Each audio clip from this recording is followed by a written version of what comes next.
Saigon, aka Ho Chi Minh. I'll tell you a little bit about how it went when people come over. I also lost my voice the other days, like a couple of days ago, and it still is not fully back. But yeah, just trying to keep the momentum going. We're at the friend's place now. Fortunately, thanks God, we have a friend original from UK who we met in Georgia. We became friends there, and we at his place in Ho Chi Minh resting before we were able to check in our place. And as I said, my voice is deeper because I lost it a couple days ago. So this is how I sound now. Hi, Matt. Hello again, my friend. Hi, hello again to you too, my friend. Hope you're doing well. Love the braces. Appreciate it. Thank you very much. Anyway, shortly speaking, at the friend's place now. Grace is sleeping over there. It's like a very small place, but it's very nice. It is in a little bit more outside from the old downtown center of Ho Chi Minh. And let me show you the view quickly. Like, yeah, it's not the it's not that much of the nature here. It's all right. And we have a place booked very close to our friend's place, where I'm at now and live streaming from. He's in the gym, Chris is sleeping. Literally, it's not even a bedroom, it's more like a studio and has a cover. And yeah, I don't know, guys. It was a little bit of an adventure. Arrived at 4 a.m. in the morning instead of 7 a.m. We took a sleeper bus from Nha Trang to Saigon because we're flying from Saigon in the 2-3 days on the 27th, and basically we're flying to Kuwait. Anyways, arrived a couple hours before, no, 3 hours before, like 4:30, something like that. And literally just decided, okay, our friend is asleep, even though he was anticipated as for us early. And it was like 4 kilometers away. So decided just to grab all of our luggage and just walk. walk to the destination while the traffic was still, there was not that much of the traffic. In Vietnam, the working day starts very early, and people with the scooters, especially in the cities like Saigon, move a lot, like crazy. But yeah, let me greet all of you. Do you just train or do you fight as well? I'm looking forward to do the boxing matches. That's what I'm looking forward to. Apologies for my voice again. I lost it a couple days ago and I'm a little bit tired, I can tell you that. So, but I'll try to respond to the questions. Your eyes so pretty. Thank you. It's a good lighting. You see, now the sun is going up and down, and the lighting changes slightly. Howdy, Kyla. It's good to see you here. How was your Saturday? I went on a trail ride or on a horse for a few hours, then gave a horse a wash and feed. Oh, that sounds like a cool day. Like I never rode the horse on my own. Like maybe just in childhood, being like on the back. And I would really love to learn how to ride a horse. It's a bit shame because Georgia, you just go to the mountain region and you can learn it there, and just never managed to do it. So that sounds like a good day to me. My Saturday was great. There was a lot of farewell meetings and parties. We met some friends in the trunk, and it was a little bit bittersweet. I still don't realize that we spent almost 9 months there, and now we're flying. Starting a new chapter. I'm moving for 1 month to Kuwait. Gonna do some cool stuff, reunite with some of the friends there, then back to Georgia, and then just on and on. You look like a Felix from Stray Kids. I haven't seen it. We're from Georgia, Sakartvelo, the country. I always say a lot of people who end up on my streams, they watch UFC, so you probably know Merab Tvalashvili, you know Ilia Topuria, so they come from the same country originally. Sup. Sup. I love boxing, that's good. Okay, yeah, it's nice to see some familiar faces here. You have a Southern Alabama accent. I don't know. Maybe just because my voice is gone. I guess I tried to make my English sound generic, American, regular English. Some people some people say that I sound Eastern European, and that is close to the truth because I'm from Georgia, so I'm no fluent Georgian, and then I'm also fluent in Russian because I have some Slavic roots as well. So, yeah, I guess. But yeah, Southern Alabama, that's the first time I'm getting that one. My horse is Arabian, named Jay-Z. It's cool. I heard Arabian horses are very beautiful. They're bigger, right? They're supposed to be a bigger breed, if I'm not mistaken. I'm not Brazilian, I'm Georgian. Thank you very much, guys, for being here. Hello, Georgia, how are you doing? Tired? Almost, like my voice is almost gone, but pretty much okay. Love is good. Merab, yeah, that's true. Hi from Malaysia. Hi, Malaysia. Satha teritoriu, that was a question in Georgian, meaning where I am right now at. I'm in Vietnam, Saigon, Ho Chi Minh.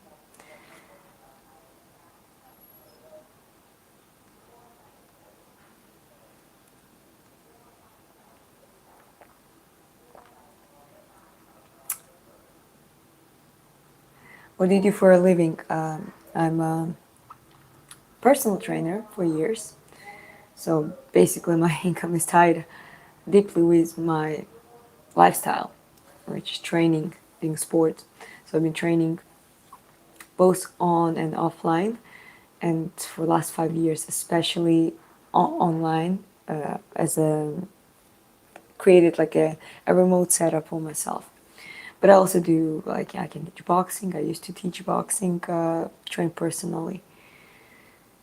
And now it's more about general well-being, lifestyle optimization, diet, you know, how to manage weight, how to manage mood. But also currently my YouTube is monetizing now. So basically that is also at least a part-time job now. At least this is how I approach it. And if you check out my YouTube, it's about quite a lot about my training, sharing my journey, my training, boxing, sprinting, talking, just having a talking life, trying to build up a community, and that's pretty much it.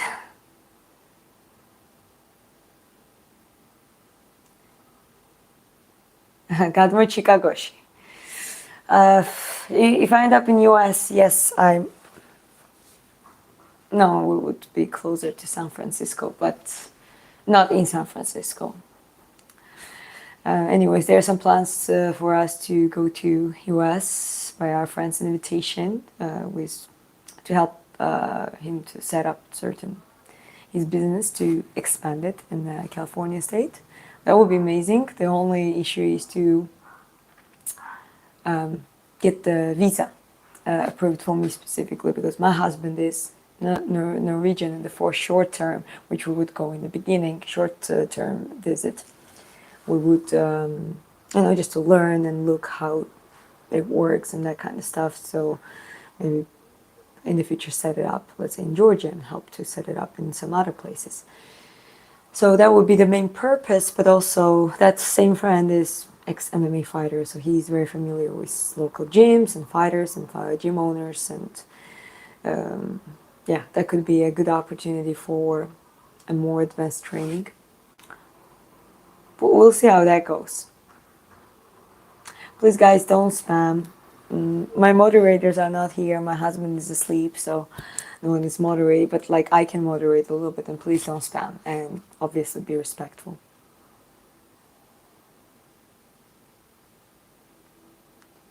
Okay.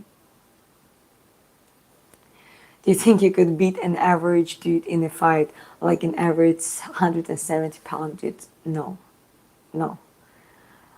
Could I self-defend myself in the setting where it's like you can use whatever forces self-defense, and you can run away, and you can, I run quite fast because I try sprinting as well, and use unexpected momentum, maybe. And it's also, you know, when it's a self-defense, you fight for your life, you're not just fighting for your ego. But I'm 125 pounds maybe. What is the 54 kgs? 125 pounds, something like that. Maybe even less. No, I could not do, I like to say, MMA rule fights. No way I could do that. And that's a reality. We don't live in the Marvel movies. We're not in the cinema, in the real life. The size and the muscle density and bone density matters. Let's say it's a boxing match and I'm a way better boxer. I maybe, like, let's say if we work on technique and we do like a technical sparring, maybe I can outbox them. That I've done that, meaning that it's not about, you don't try to hurt each other. You try to, you know, get stomach, get points, you know, like sleep and weave the punches and go on the count punches. That's different. I've done that, and it's, you know, skill in those settings. Skill always wins.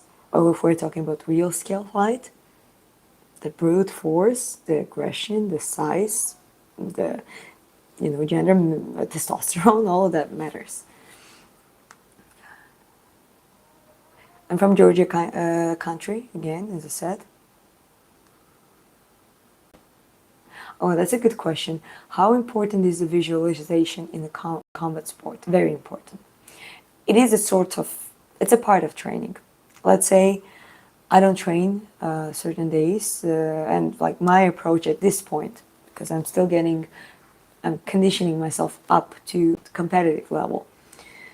And I'm trying to balance between, actually don't create too much of the resistance in my brain, meaning that just don't want to do it. Obviously, you rely on discipline, you have to stick to the plan, but let's say when you're sleep deprived every now and then, it's better to sleep through and actually let your body recover rather than just go and do heavy training, you know, like, you know, that old school attitude. But when I have days like when I don't have a training where I recover, I do a lot of visualization. I almost like a daydream about a certain combinations, like whatever I train physically. If I don't train it physically, I like replay that in my head, and not like, oh, creating a perfect setting that I do that successfully. No, more like creating a situations where that would be hard for me to do, and I try to find a way how to be able to do that. So I basically do that like a brainstorming. And even on the trainings, again, when I train on the back, when I train on the pads, it's not just throwing punches. I really try to think, okay, what would work?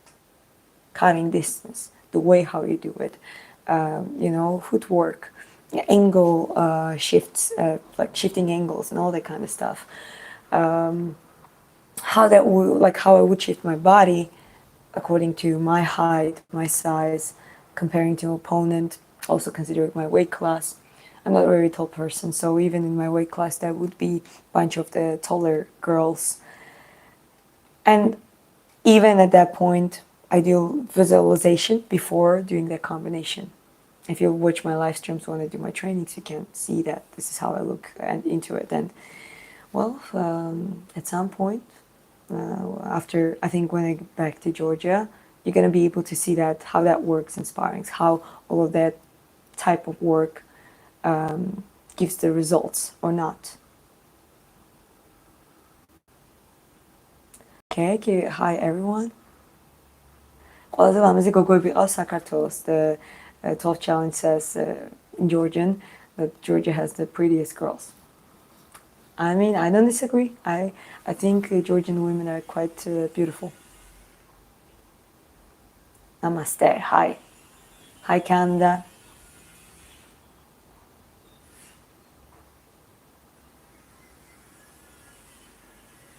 Okay. Keep scrolling up. Okay. Akuya Sacheli. What's my name? The question is Georgian. In Georgian. Diana. Diana. Kartuat, Diana. In English, Diana. I don't like called in English Diana. Like, yeah, I prefer Diana in English, but in Georgia, there's some friends who call me Diana, which sounds funny in Georgian. But yeah, in Georgian it's Diana, and in English it's Diana. You have played any professional match? If yes, what's your record? I've been in an amateur boxing, and my record is official record according to IBA. I had like an IBA passport.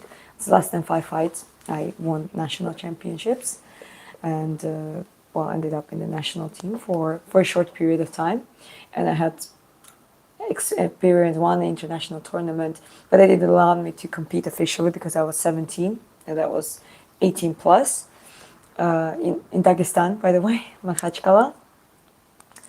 And but I did some sparrings there, and I have quite a lot of open ring matches, meaning our gyms would or other gyms would host an inner competition, and basically that was the biggest experience I had, both with girls and well, sometimes it was with boys. Yeah, that's because there was a very little, there was a big deficit with girls at that time, and I'm talking about it was 8 years ago. Since then, I also, after I retired from the amateur boxing quite early, just because there were some things not going on, I was not at the right place. No, I didn't have people that I have now. I didn't have knowledge, my personal knowledge and experience and understanding of the boxing that I have. At this point, physical conditioning as well, even worse. I used to be a vegetarian for 6 years, like if it helps to understand how much I didn't understand things that work, how they work for athletes. And essentially, yeah, I just, now I'm training, I want to start professional record and train for it, and already training for it. Using a lower volume and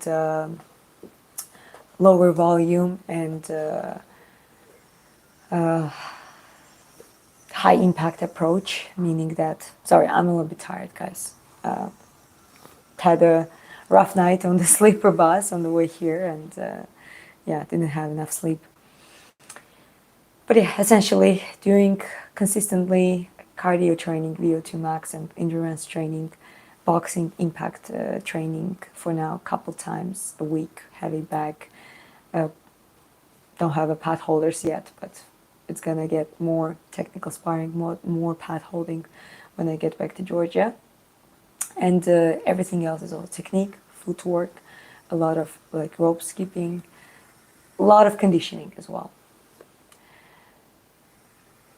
So looking forward to start building a record.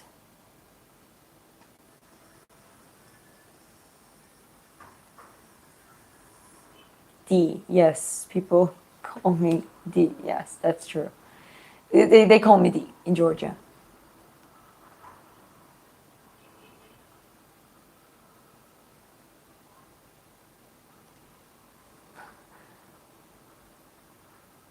I'm broke, training like a psycho, and recovered by smoking weed. What do you think? With road to the Olympics, by the way. Did they change the policies about the weed, the cannabis? Because it's important. There are a bunch of Olympians and the Olympic sport athletes that's been caught on weed. And I'm not going to talk about does it make sense or doesn't make sense, but you gotta look at it. It's quite important for you not to get banned basically from the competition. Smoking, as if you're smoking, like smoking using joints and tobacco that can consistently, that makes you a smoker and can impact your lungs. And a lot of people say, oh, I know athletes from Georgia who are smoking, but they're doing professional sports, and they say they don't feel bad. But the fact that if you don't feel bad doesn't mean that you're at your best performance. Try not to smoke and try to do your conditioning that way and see the difference. And anything else? I mean, you didn't mention your recovery. I believe that you can train like a psycho. I mean, you can have the harder sessions, but you definitely need enough recovery. If you keep training heavy and you don't recover enough, you're gonna start your body and your neural system gonna start suffering, and your body is gonna fall apart over time. At the point where you're supposed to peak, you can start falling apart. That's quite a common case with MMA fighters that I heard, even in the UFC at that level. Marabdalashvili is the best. Yeah, I think he's amazing. Hola, Diana. Hi. عندناش زبالة ميكو professional. How is it possible to be friends with me? Well, let's be honest. I have a husband, so that kind of friends, like sometimes guys want to be friends with the girl, and they're like, oh, it's like, yeah, then you're married. Then what? We can be friends. Not that kind of friendship. I'm very friendly with pretty much everyone. I consider people who watch my live streams like a sort of friends too. You know what I mean? Like there are different types of friends, but I'm very like a close circle person. Like I have a certain few friends, and I don't want that to change. You know what I mean? And despite that, I have a lot of amazing people that I know and like to work with, do things, like collaborate, maybe even build like new friendships, certain types of friendships. But we only have 24 hours a day, and that's never gonna change. So it's I'm open to being friendly and for new opportunities and new connections and community building, as I always say. But at the same time, I have very few close friends, and I think that's I'm struggling to maintain that even.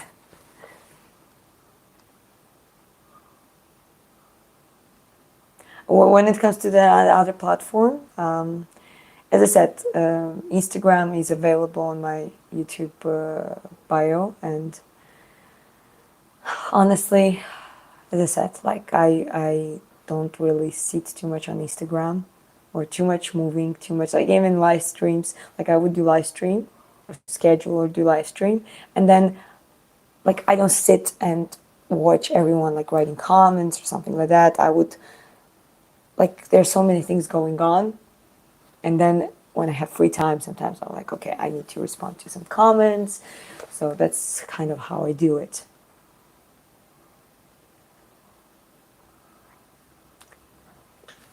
I'm a para athlete. Any recovery tips?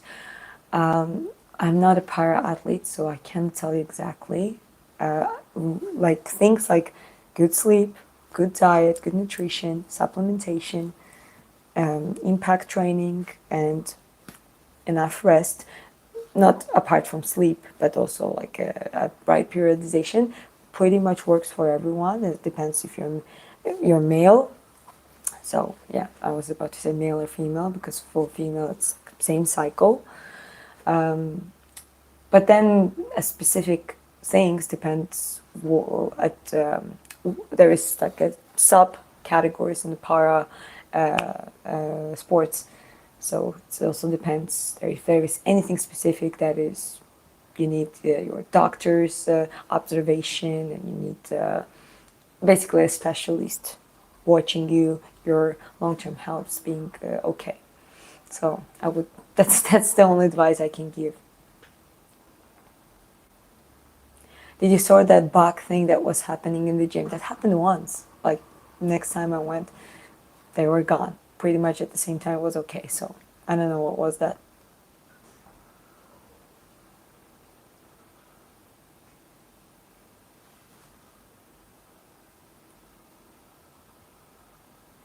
I've been studying Joe Kazaki in my GKD lessons, JKD lessons.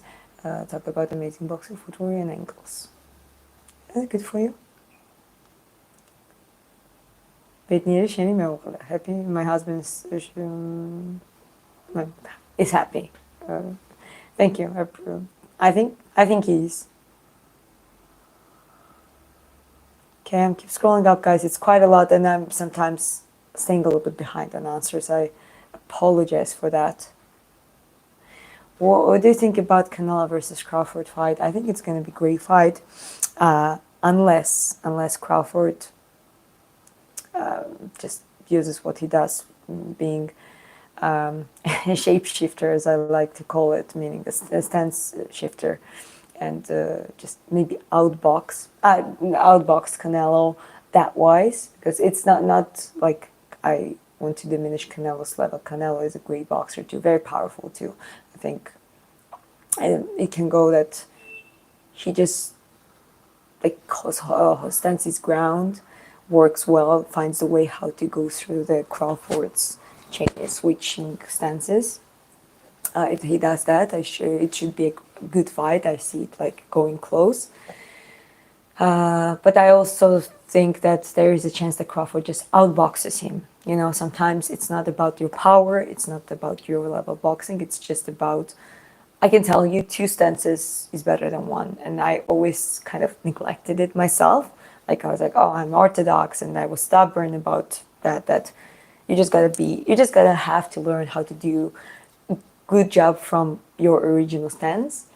But now I'm shifting more towards the idea that when you're already good at your stance, and obviously you gotta learn how to deal with the southpaws, for example, especially if the person switches the stance, how to immediately change the angles and the movement through your original stance.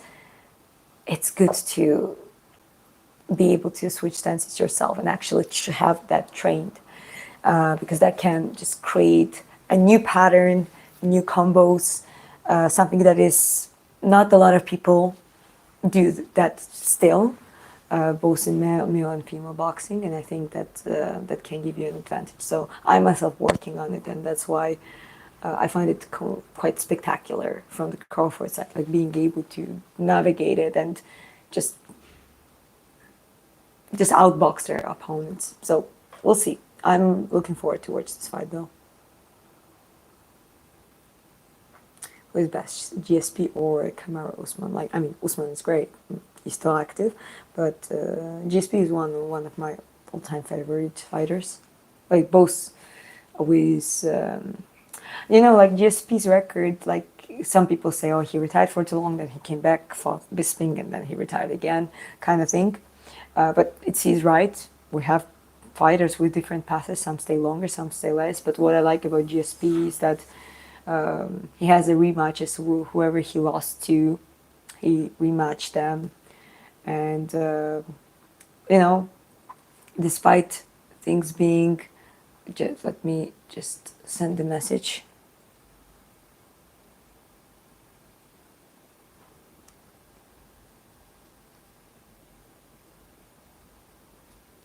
One second.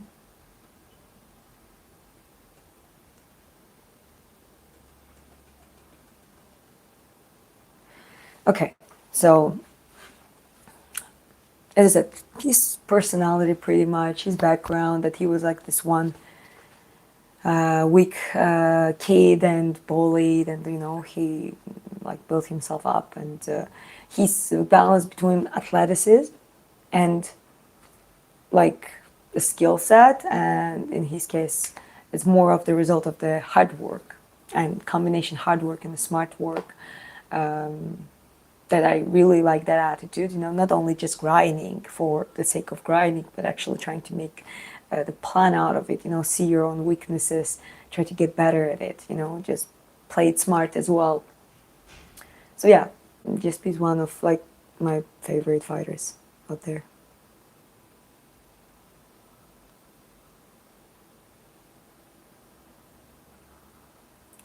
სიამოვნები დავიწყებდი ვარჯიშს. ცხოვრებაში არ მივარჯიშე, მაგრამ შენი ხათრით დავიწყებდი.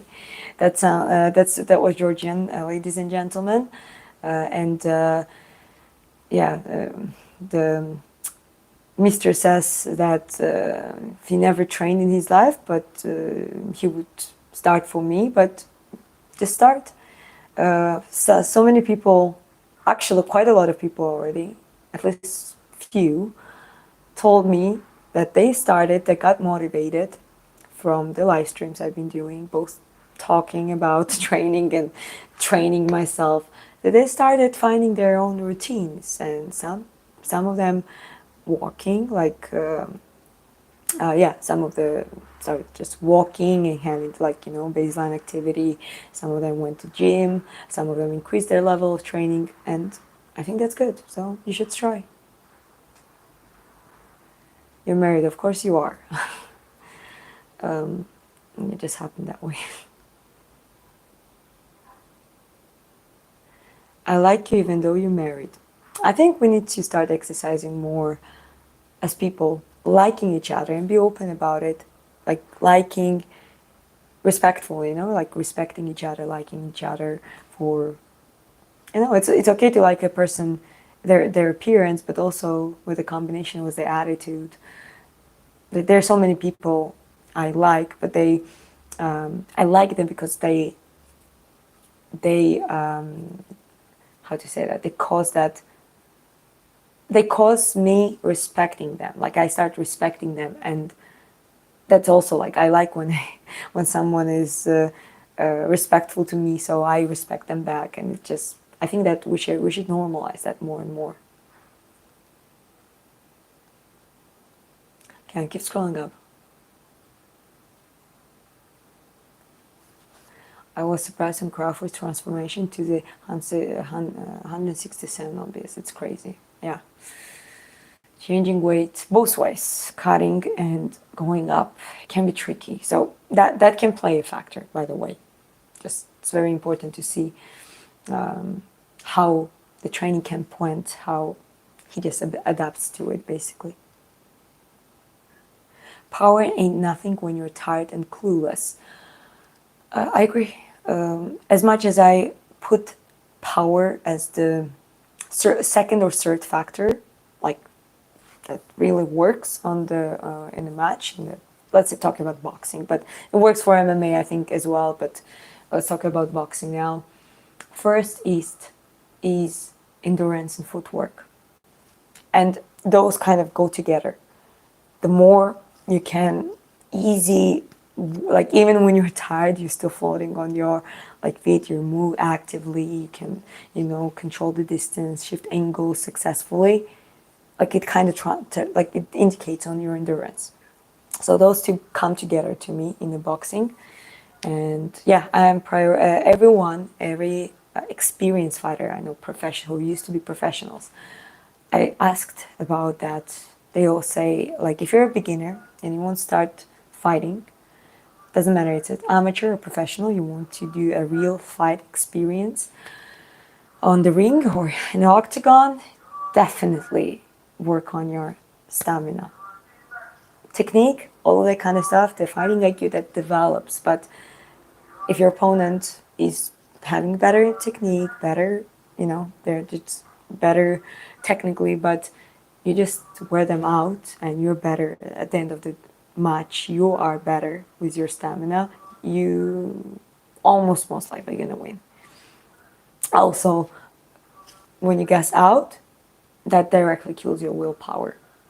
There are some people who know how to train through the fatigue and fight through the fatigue, but that is also a skill. That is also something that you train. It's not something that you just rely on a pure willpower.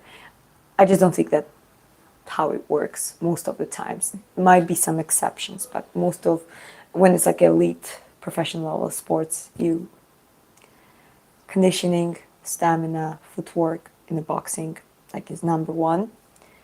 And then like a second is power, because if you put the same skill set endurance boxers and one is more powerful, meaning their punches are more impactful, I'll take Tyson, for example, what he was doing to everyone else.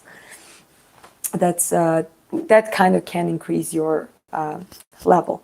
So that's why I wouldn't say one or another. I wouldn't choose. I would just pick both. But first focus would be endurance, footwork, and the close second, speed and power. May I see your tattoos, please? Again, sorry, I'm a little bit behind in the chat. So it's dragon, female face, and katana. And I have some other tattoos, but I can't just show it right now. I have one here. It says believer. It was not meant to be in a religious way. It's just believer, just believing, like believing in myself, believing in kindness, believing in many things that I believe. If you learn the other side, it makes your normal side better. Yeah. You know what is interesting thing when I switch stances, because I think I worked quite a lot on my orthodox stance.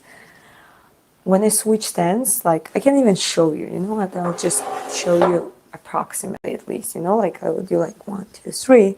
And when I do just immediate switch, and if I throw the left cross, I feel comfortable. My only issue at this point is, because I just started training on the opposite stance, is right jab. Right jab feels very unnatural, but it's the same type of training. Actually, I'm a little bit wrong. What I meant to say is, comparing to when I was beginning from the very beginning, like zero, I still remember that feeling. It's not that bad. Like I can stand, like I can actually have a good form, visually at least. I'm not as efficient, I'm not as fast, and it doesn't feel like the jab, for example, in the front side and the stance should feel. But at the same time, I still can pull it off, and it's just a matter of practice to make it feel natural. So obviously, it's not that bad as it would be for a complete beginner. So your original stance, the better you become at your original stance, I think it makes it easier to start learning how to switch stances. And then once you do that successfully as well, then it makes your original stance better. And it's just, it opens so much more opportunities. I appreciate you guys being in the chat one more time. Thank you. And please be respectful to each other and, well, to me as well.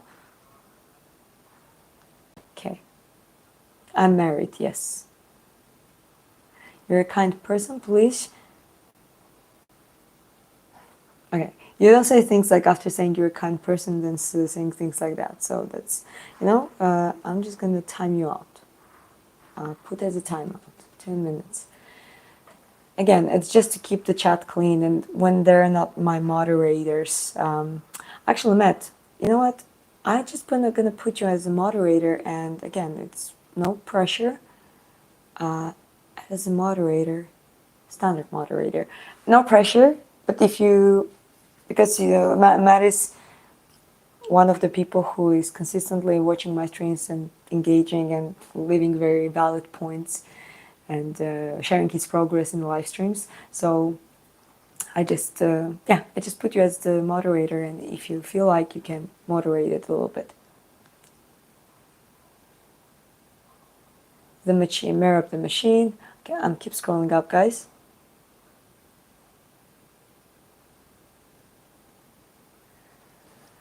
Damn, I didn't know there was this beauty in Georgia. Oh, Georgian women are quite pretty. And quite diverse, It's yeah, you should come over. You'll be surprised.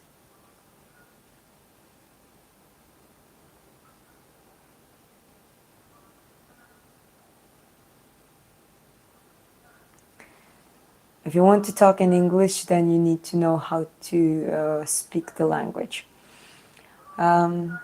I guess that's a fair point, but it's always a matter of, is it good enough for, would I be good enough to teach English and teach like a lecture in the American or British university? Of course not. That's my third language. And I'm still learning. Is it good enough for the live stream? Yes. Is it good enough for efficiently communicating with people? Hell yeah, it is. So it is always, is it good enough for what? ბედნი დღე გაუფრთხილდი ერთმანეთს, რომელმაზი ხარ, ორანი წარმატება შენ მიყვარხარ ქართველო. ჩიკაგოში თუ მოხვდები, გაგიმასპინძლებული ქართულ რესტორანში, იმედია ხინკალი გიყვარს. ხინკალი ჩემი საყვარელია. Okay, that's some kind of words from the fellow Georgian, and I appreciate you. Thank you very much.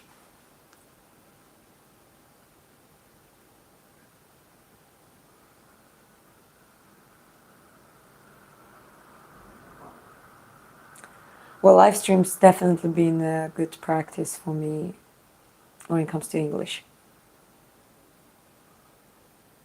Okay, that's a good question. How do you lose weight without over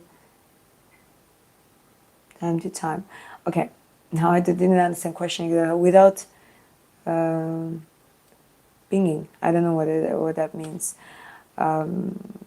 Well, calorie deficit, regardless however you want to.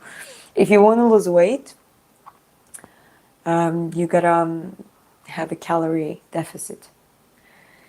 If you want to do it in a healthy way, you also need to look at your nutrition. So you need to satisfy your nutritional requirements and still have a calorie deficit around at least 200 calories as like a, slow but consistent and less stress on your body.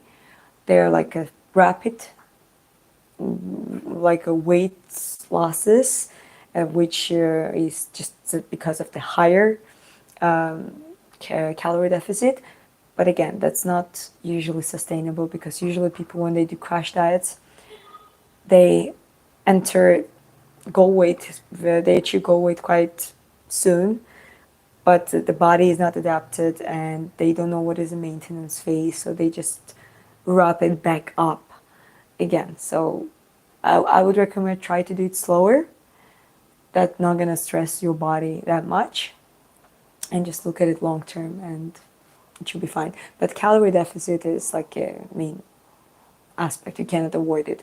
You can try some calorie tracking apps and nutrition tracking apps that might help you to check your daily calorie expenditure. Do you know Taekwondo? I know what is Taekwondo, but I don't do it. Can't keep scrolling up, guys. I'm a little bit way behind, so I don't want to. Okay, first of all, Mexico doesn't have the word. Well, Mexico has quite, I think Mexico is one of the biggest countries producing very prominent boxers. So, well, okay, I'm just gonna, for spamming as well, timing you out.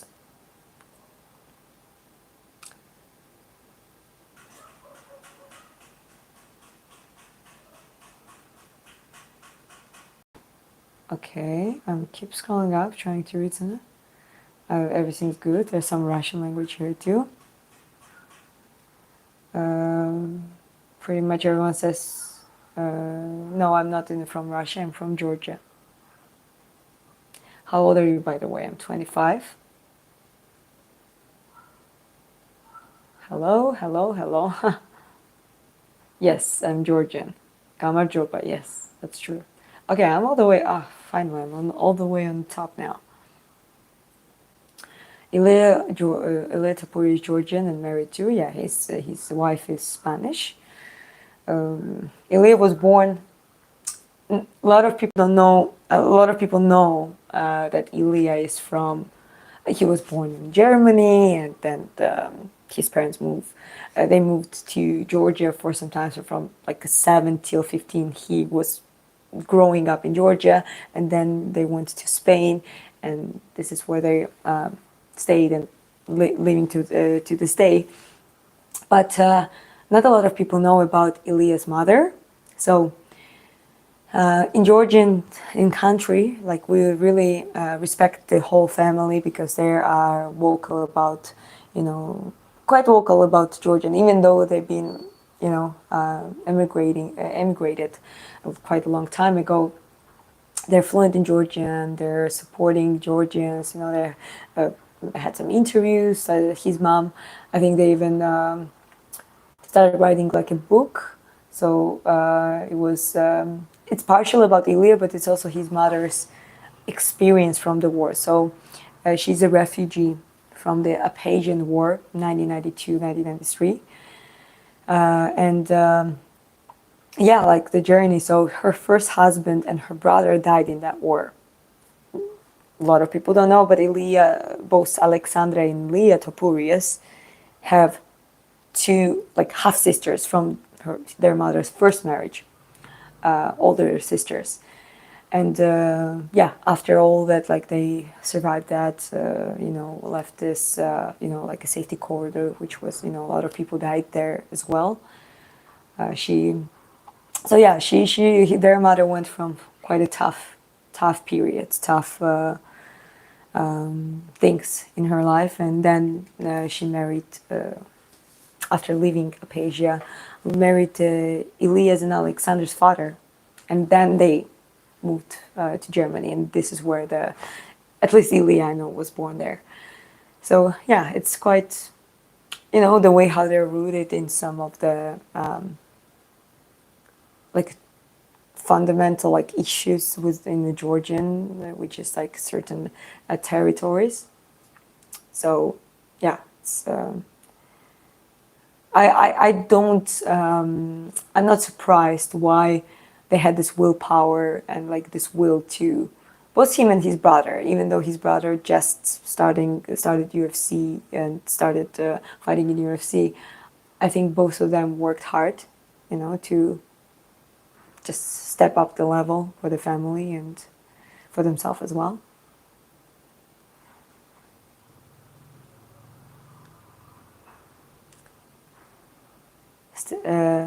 Torian says, thanks for advice. Stay awesome. Thank you very much. I appreciate you.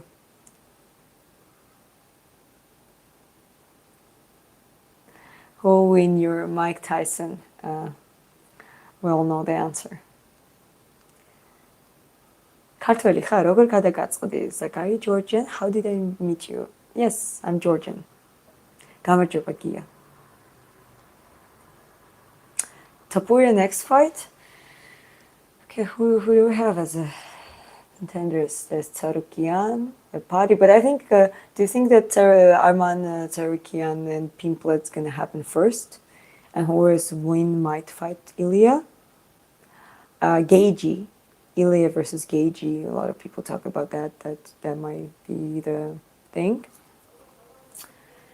Yeah, that's pretty much what I'm been reading about.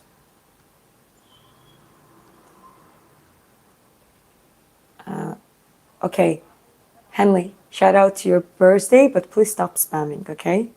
Or I will have to hide you, like, for time you out. Where's your accent from? It's just... I learned English as my third language not very long ago. I speak English relatively properly since I was 20.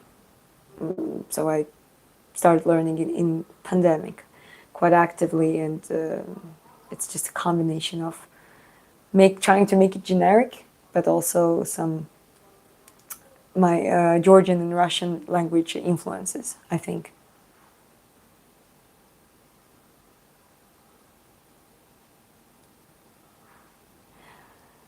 Okay,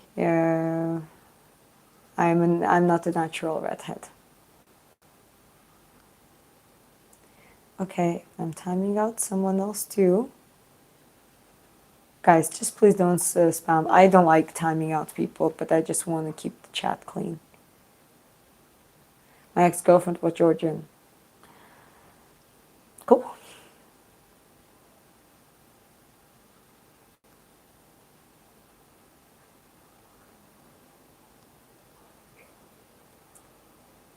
You ever get burnout days? Yes, and my philosophy is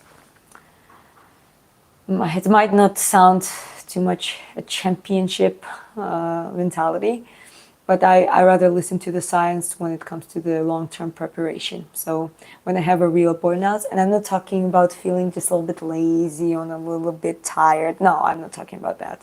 Obviously, you gotta have a clear line between, just, being lazy and being able to push yourself, and having a real burnout. When I need the rest, I rest. When I need to sleep, I sleep. Thanks God, my schedule allows me to do that, and I just try to take the best out of it. And yeah, as I said, for long-term preparation, it's way better to don't neglect the recovery part. But obviously, when it's a training days and when you have it like especially in a high impact training, it has to be tough and it has to level up from the week to week. So, for example, I started doing VO2 max training, and I do methods it's originally 4x4, but right, my level was like I could do 3 minutes running at on the treadmill, 85 to 95% out of my heart rate max, and then 3 minutes of just walking slowly, trying to recover my pulse, and do that for. In the beginning, it was 3 rounds, so I did 3x3. Last week, I started doing 3x4, so I did one more round. And I want to get up to the 6 rounds, like this, on the same speed, like a 12. Like, I definitely want to cry when I like run at that pace, and it's like very uncomfortable. But it's a very good exercise for endurance building. So again, once I reach 6 rounds, I'm going to drop it back to 3, and I'm going to increase the speed to, let's say, 12.5 or 13, depends how it goes. And then start doing the same. And that way, from the week to week, I'm going to try to increase my conditioning. So it has to be progressive, and you cannot basically finding excuses for it, like if you find the excuses, you just don't prepare well enough, and it's just gonna be bad for you. But at the same time, when there are periods of the burnouts, especially for women, it's like month to month, the period has to be considered as well.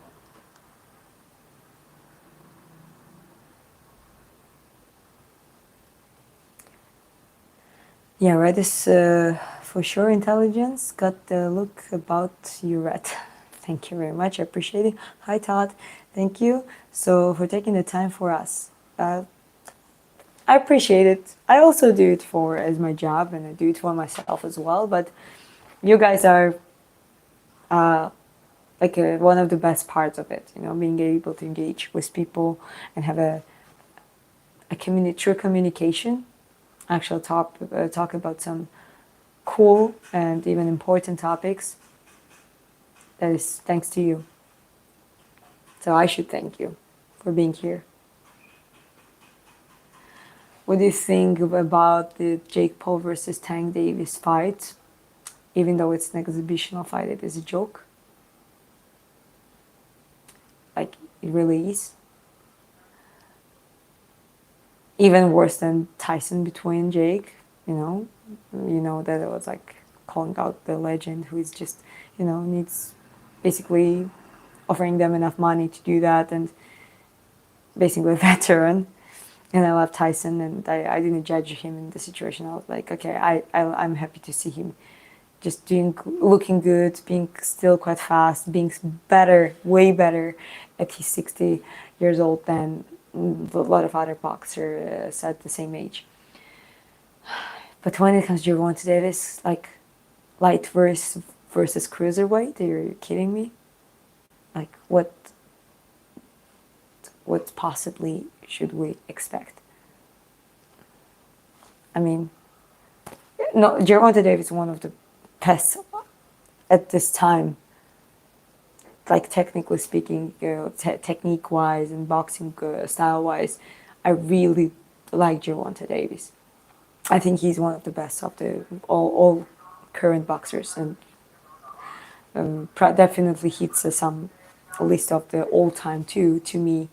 But also, like a lightweight against cruiserweight. An average cruiserweight in a real fight can beat up a lightweight.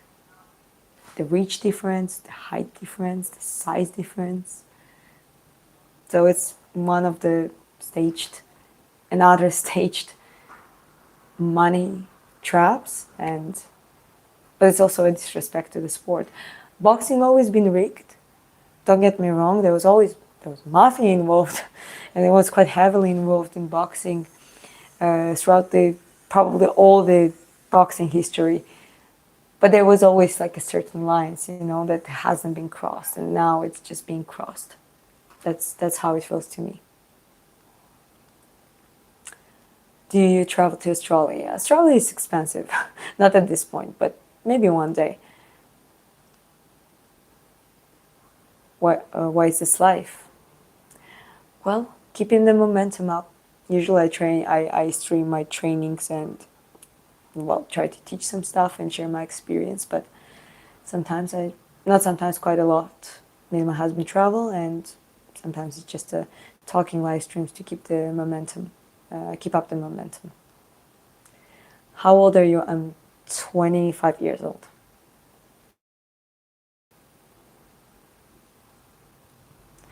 I would rather watch Julio Cesar Chavez old videos than to watch the Jake Paul. I mean, yes, me too. How much do you earn by fighting underground or official one? Well, I can tell you underground because when you start a commercial, meaning pro boxing or fighting or bare knuckle, doesn't matter. It is a matter of how much you're offered for a fight. It's the matter of agreement. You're your manager, their manager, the facility, which is facilitating the fight or the event. They want you to participate in that event. So obviously the smaller scale it's like small payment, but definitely boxing is definitely bigger money than mixed martial arts at this point. And the higher level you get, the bigger paycheck, and basically the more popularity you have. You see, like Jake Paul, he was a YouTuber and like a vlogger, and also that he's a boxer. So for him, not even being he might have a good technique. Don't get me wrong. On the pads, he actually looks quite good, but he's not a boxer. I don't think I ever seen his real fight, because being part of the competitive boxer is being a fighter too, being able to get the real punches, and not like a hype pick fights, like actually face a real fight. What I like, one of the reasons I like, for example, Vasily Lomachenko, after his Olympic career, when he started more obviously, and it's easier sometimes, not sometimes, pretty much always, when when you're a world champion, Olympic champion, or a medalist in the amateur boxing, you're kind of like a transiting superstar, and there's some in the boxing world, there are eyes on you, especially if you manage to get some hype from the other people. You kind of bring more eyes to the audience. That's good. But his fights pretty much he started fights pretty much elite straight away, when they even instead of just meeting journeymans first. So and I don't have anything against building your experience. It makes sense to kind of start from same level or slightly higher level or lower level first few fights, just to get acquainted to it. Meeting journeymans, there's nothing wrong with that. All of you get paid, it's all agreed, and it should be fine. But then at some point, if you really want to be elite and really show that you're elite, it has to become real. Let's be honest, you gotta face the real, true boxers. They're on the higher level, and you gotta prove that you're on the same level or above. And that's why it's so disrespectful and outrageous to me when I see what Jake Paul does.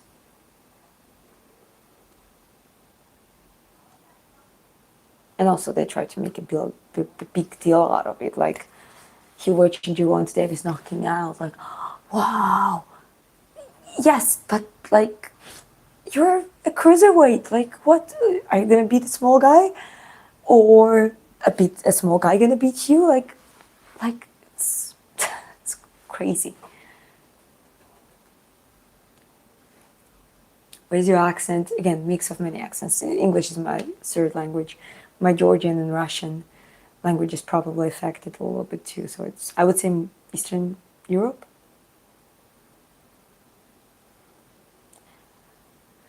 I'm looking forward more for Canelo versus Crawford. Yeah, obviously, this is the real boxing match that is highly anticipated.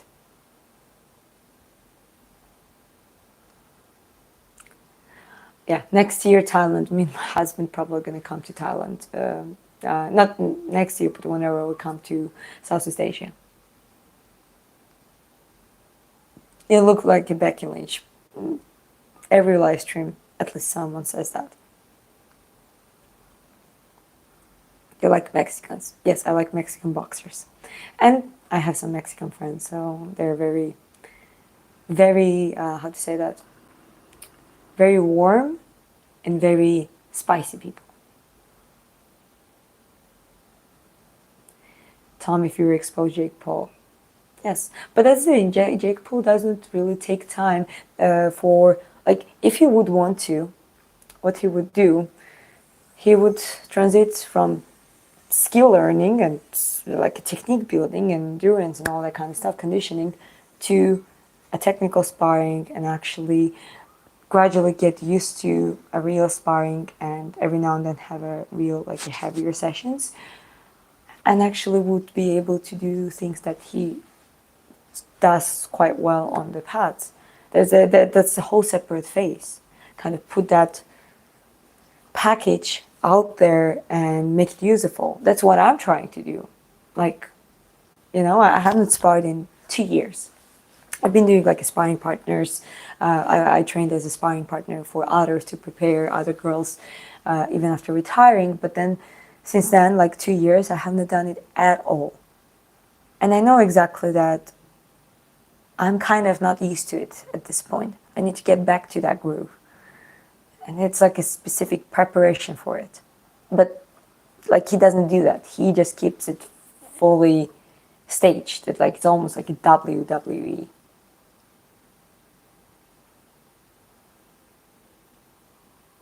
Okay, keep scrolling up, guys.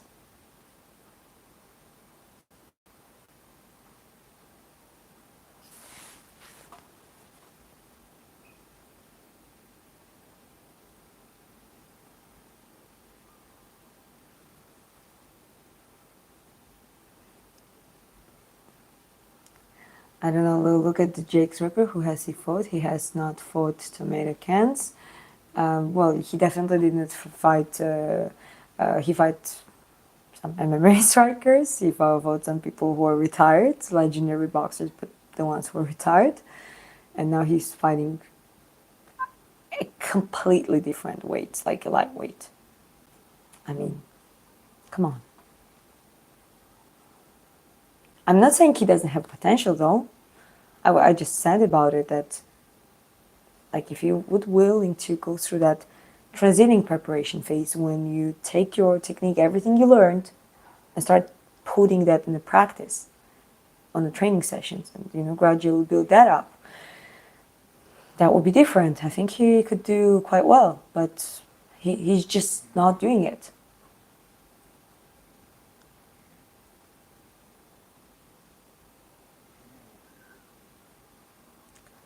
She looked answered in the other way, but her husband is watching. Well, my husband is sleeping at this point, but usually he's moderating, and, well, I'll tell you, this YouTube wouldn't exist, and especially me doing live streams wouldn't happen if not my husband. If he was not, like, he has this incredible vision. He was like, "You got this. Like, yeah, it's gonna take time, but it's about consistency, and I'll help you, and this and that." And he kept me accountable and consistent, and here we are. My YouTube is growing quite rapidly, and I'm really grateful for my husband. And he's as much in it as I am. He's just more on the background at this point, but we do that work together.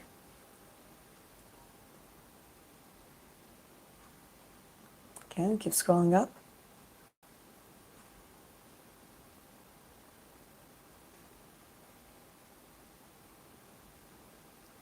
Okay, what do you do? Right now I'm live streaming, but usually, for living, I'm a personal trainer. Have a setup online, so I pretty much do that online at this point. But also now doing my YouTube, it's also I started getting monetized, so it's my job. At least this is how I look at it. Yeah, I knew what we're talking about and what we usually talk about. I think I'm a little bit behind on the chat, so I think I kind of responded to what we're talking about. A lot of conversations about fights and boxing and MMA fights, and a lot of streams that I do are me training boxing and showing my journey. For me, being retired for years and just maintaining my shape, getting to preparing myself to a competitive level, and looking forward to do some professional boxing.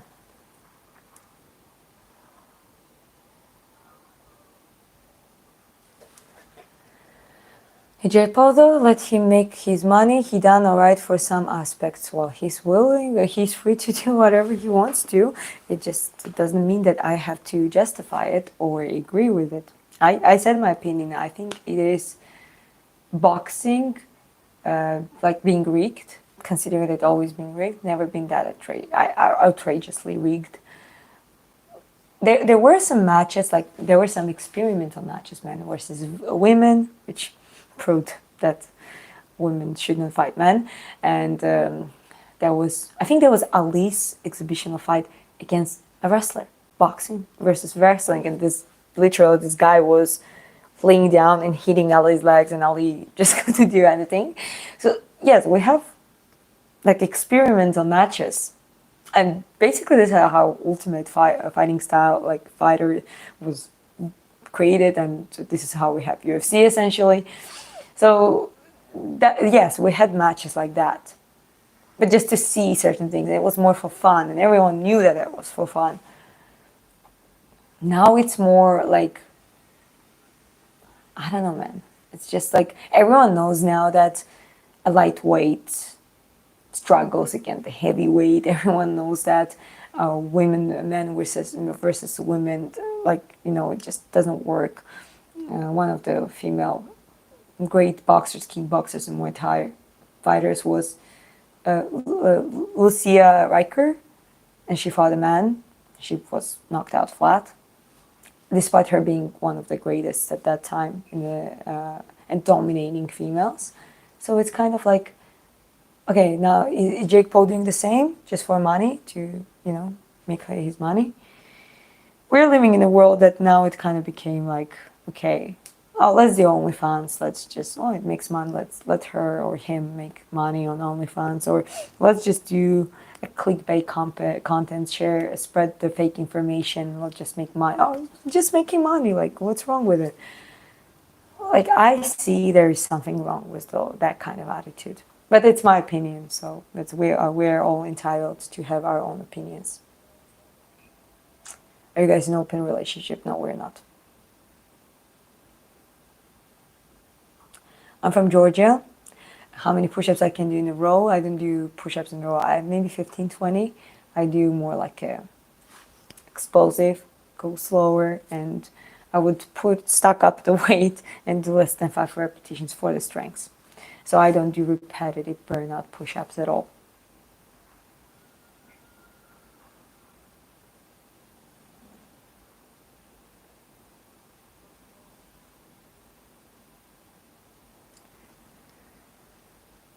I won't lie, Red is pretty, but I would subscribe if she was hideous. I follow martial artists, and I like what she was talking about on her streams. I'm not here for the views, but the content. Thank you. Oi, Brazil. Hi, Brazil. Hi, everyone. I'm from Georgia, Sakartvelo. Kagimajot, Rogorhart. Miqwarhart Oila. Miqwarhar is I love you. I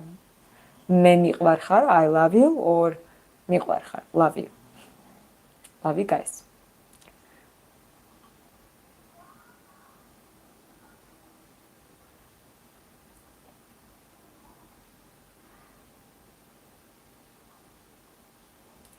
She can fight. She impressed me. As I said, I already mentioned that I'm at the level that I need to go through the phase where I actually do technical sparrings and actually whatever I train, I can execute efficiently in my training. That is the whole point.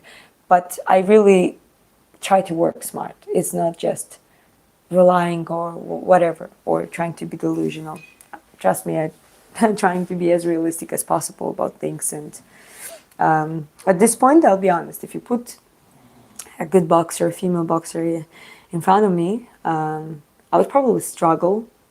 Not like I would not be able to do anything, but someone who's been doing that now for a while and me just re-entering it, that would be, I think that would be a struggle. I don't know, unless I train very great footwork, very great stamina, and it's not a problem anymore. But I really do focus on those things because I actually want to have that advantage. What I dislike in women's boxing, and I'm not saying all women boxers are that, but majority, they're brawl. They brawl way more than men, I think. And the exchanges are basically pretty much the same. Getting in, bam, bam, bam. Yes, there's some weaves and some technical aspects, but it's like a lot of clash, like clinches and brawling. I would want to do more of the diverse footwork. Like in, out, offense, defense, angles, diagonals. Like the how you call that? The shifts, side steps, all that kind of stuff, and being able to use both stances quite efficiently. That would be cool. So I'm training. This is how I visualize it. This is how I see it, and this is how I'm trying to practice. Okay, and keep scrolling up.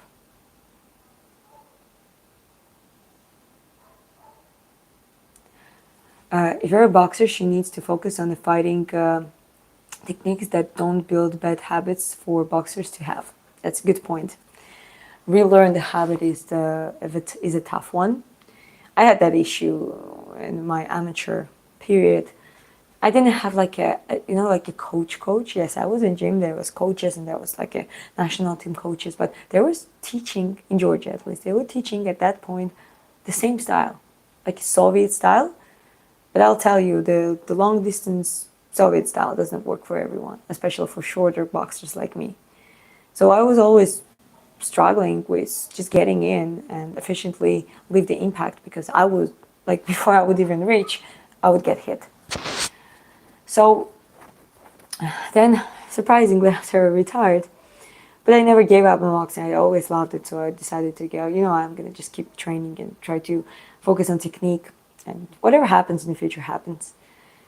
I met a very smart person, very smart trainer, who wasn't even in the team. He used to train people like back in the years, and he taught me some angle switches, and he taught me some I'll tell you one of the I can show you one of the things that I learned. So I would throw punches like this, like this. That's it. With him, my shoulders, I started using my shoulders. With the hands, I think I kind of added up a little bit more to it. But then, you see, boom, boom, throwing punches. You see my head is moving even without just separately leaning. I do bam, bam, bam. And he also taught me how to not just throw the punch, but go like an impact, you see? Control on every point and being able do the switch on and then stop whenever you need it. So I don't know how to explain that, but it's a specific way to do it, and this is where I started practicing it that way. And then more and more I started adding up more of the stuff, and especially the last few months when I basically decided to, let me just start training on a competitive level. I don't know whenever I'm gonna have a fight. Doesn't matter. There's no rush. But let me just start training. Okay, what do I need? I need footwork. My sprint training so this YouTube started from sprinting. I just decided to start a new sport, track and field. It's not easy, but it's simple. It's way more simple compared to boxing, let's say that way, technique-wise and all the nuances and stuff. So I started doing that and I practiced and got a little bit better, and still want to get better. I'm gonna get back to sprint training once I'm back to Georgia, and I have a track and do like a better training, like a part of the preparation. But I can tell you, even that 10 months training, it strengthened my hip flexors, like all this A skips, B skips, all the sprints, like triangular in the form, just changed my footwork on its own, despite me not really doing that much of the boxing at all. So when I started doing that, I was like, oh, okay, that feels different. I'm not dragging my legs anymore. It's not like an issue to get there. So my legs way stronger. Okay, then I was like, okay, let me look at the stamina, how much I can just comfortably, be active, just moving, bounce, and not like you have to bounce all the time in the boxing, but just to see where I'm at.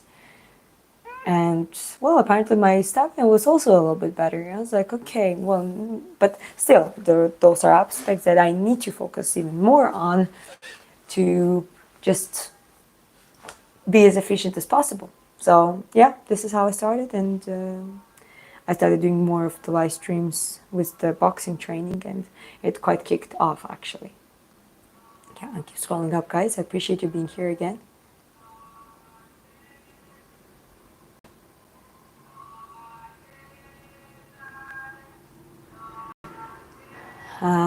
I think BJJ is fine, but it's just judo on the ground or sitting jiu-jitsu.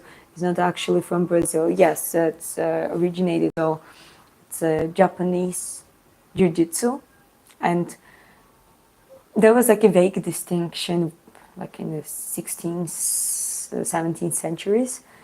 There was a vague distinction between judo and Japanese jiu-jitsu. I think Japanese jiu-jitsu was like a regional, like just everything, whatever style they had, like basically doing throws and doing like it was like a military martial art, and then it was taught in the dojos.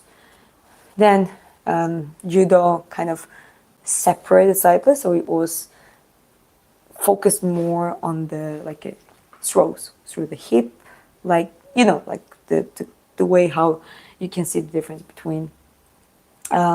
Basically, just like took one aspect of it and focused on it more. And still, when I was watching the documentary, it was like for quite a long time, it was like a vague distinction. And then the way how it ended up to being Brazil, it was Japanese military missionaries in the Brazil. Basically, they brought that style. They brought Japanese jiu-jitsu, and they brought judo. And they started like those two styles. So Brazilian jiu-jitsu developed under the pressure of judo and Japanese jiu-jitsu, which was more like extensive, aggressive. So it became Brazilian jiu-jitsu became more defensive, basically for the weaker opponent, even like someone who is lighter or just being in the submissive position could use that as their strengths. At least this is what I learned. This is what I researched. I like to watch those kind of documentaries and read a little bit the history of it. And yeah, then we know that we essentially got prominent figures, both Japanese and Brazilians in the Brazil, who were developing that sport as a sport, that martial art, and then essentially developed as a sport. And then we have Gracie families, and early Gracies. I forgot what was who was the first Gracie doing that, but yeah, then we know how it happened. Scarlett Johansson, of course, someone had to say that too. Thank you. I appreciate all the likes and subscriptions, guys. I mean, no pressure, but feel free to join my channel.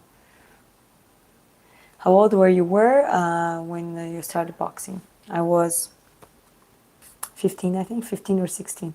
So it's like 9, 10 years now total, me being familiar with boxing. Or more accurately saying, having boxing in my life. Or having the boxing as part of my life. Oh, can you take a leg kick? No, I can't. Like everything else, because I'm focusing on the boxing, I can't. And I don't want to. Like, that's why people say sometimes, oh, why wouldn't you go do kickboxing? Because I don't want to.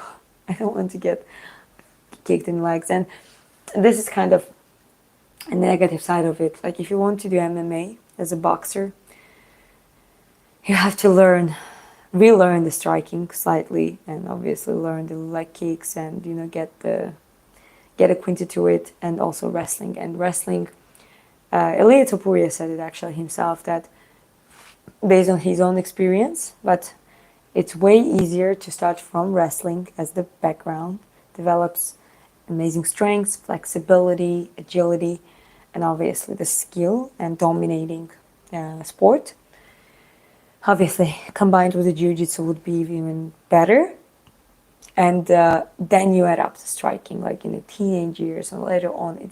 It's even though like getting like a high level boxing obviously takes years too, but somehow I think wrestling is harder to learn or relearn. Like if you have a choice, where you would put your kid as a child, in which sport, I would say wrestling is better for the beginning, and then when they're more mature, can add up striking or move to striking, and then that can promote a better foundation for potentially raising a well-rounded fighter. What a strange accent. Where are you from? I'm from Georgia, and my accent is strange. It's just, I try to make it as generic as possible, but I guess it's a mix of everything.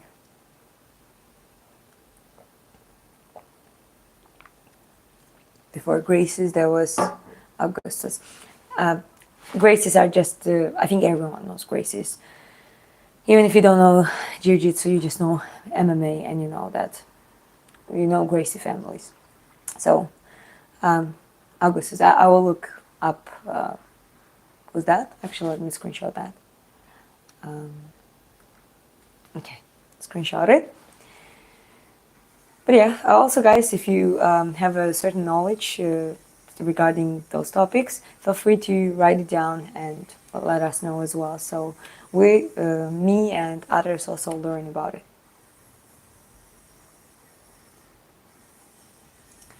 Red is better than Scarlett Johansson, gets on my nerves. I always liked Scarlett Johansson, and I honestly never understood why people think that I look like her. But maybe there is a little bit similarities. I'm way younger than her. I think prime Scarlett was like she was maybe not the Victoria's Secret like model type of beauty, but she was like very beautiful in her way, like very attractive.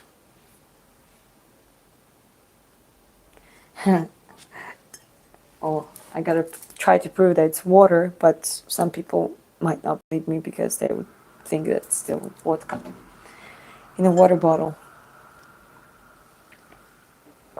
So in your defense, that's fair enough. Georgians and Russians and all the post-Soviet countries and Eastern Europe, I think they do that. They put vodka in the in the plastic bottles sometimes. Your hand muscles are very hard and tight. I mean, they're not very prominent. Because I don't train hypertrophy that much. I really don't. I do strength training only. And if you look up how the physiology works, it's actually interesting. If you focus on pure strength training, you don't really grow that much. Yet you get quite, like your muscle structure getting quite pronounced, but it's not like it's hypertrophying too much.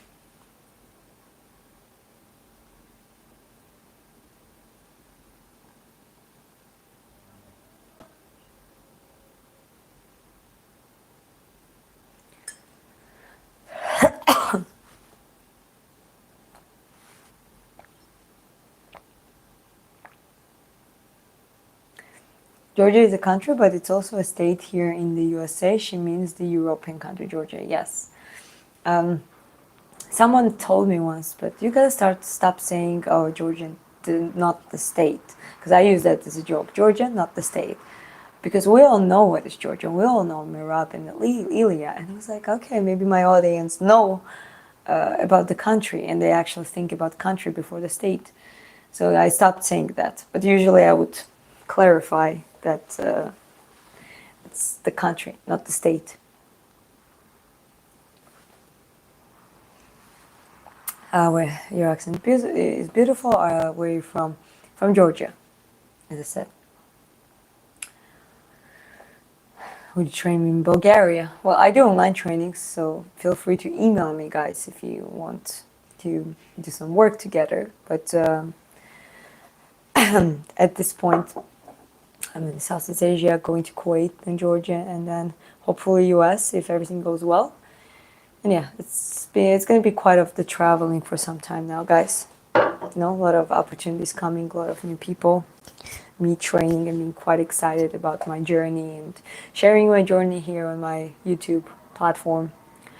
Oh, by the way, the question, I want to start multi-streaming. That was the original plan, but we're looking into certain things, and I still have that question, which you consider the best multi-streaming platform?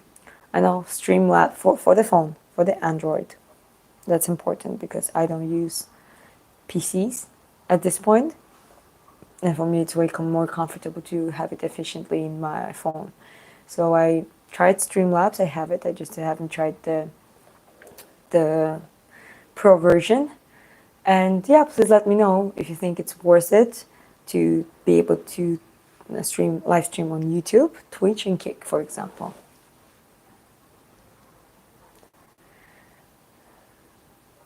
I think wrestling is the best in UFC, like Khamzat Chimaev and Islam Makhachev. Definitely can't say that the wrestling. And a lot of people consider that only wrestling is boring because it's also a lot of control. Sometimes you cannot go like DDP versus Khamzat. Khamzat played very safe, very efficiently. And DDP, and he did it right because DDP is like tough cookie. He's one of those fighters that even if he's exhausted, he's still dangerous. So you cannot make a mistake with him. And Chimaev even said himself. So when he had a sign from his coach in the end, like the last minute, you can try to submit him. He tried, he ended up on the bottom essentially because DDP managed to use that time, but it was just too late, right? So Khamzat, I'm not just assuming, Khamzat said himself on the post-fight interview, so you can look it up if you want. So, but he played it safe and he won square and fair. Though I would say that was pretty much a wrestling match. Let's be honest, guys. That was a crucifix. That was almost a pure wrestling control. He didn't even engage in the BJJ that much because that would be maybe more, position exchanges. There was no point, and that spared him, gassing out. And I'm not saying that. I thought he would have problems with endurance, like a lot of people, but essentially he proved everyone wrong. But also due to his game plan, it takes less effort when you're in a dominating position in the wrestling when you would be in the defensive position in the BJJ. So I think that was despite whatever people say it was boring or not. It was strategically, from the strategic point of view, it was a smart game plan.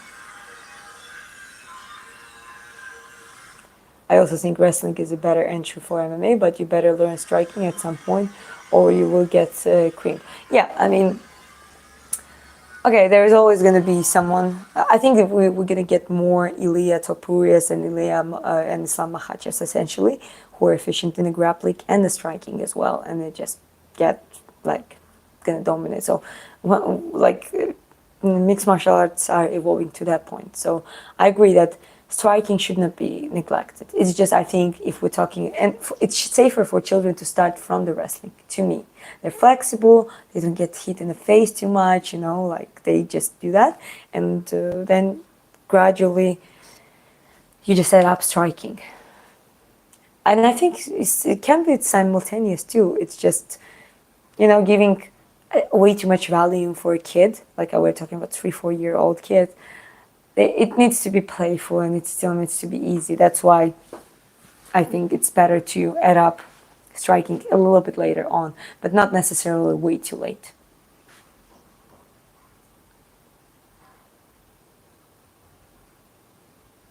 Doesn't look like a twist, but someone similar in the game. Interesting. Kyla says, well, when do you think it's better for the body to completely rest or do light exercise? Or you can always do movement, like you can always do technique. That is the difference between, I think one of the bigger differences between amateurs and professionals. Professionals obviously have a bigger volume trainings, but they still have to have the efficient recovery. But instead of fully recovering, just resting and doing nothing, like a person who just, do it for their own entertainment and, their personal goals, they still go, and we try to go and still do technique, do a certain, like polishing certain aspects to it, do a little bit of footwork. There's so much work has to be done there, and then not all of it is an impact training. So I think if you want to, it's quite efficient to do some light work. You're from Russia? No, I'm from Georgia. DDP versus PD. DDP versus PDD. Who wins? Who is gonna have got more oil?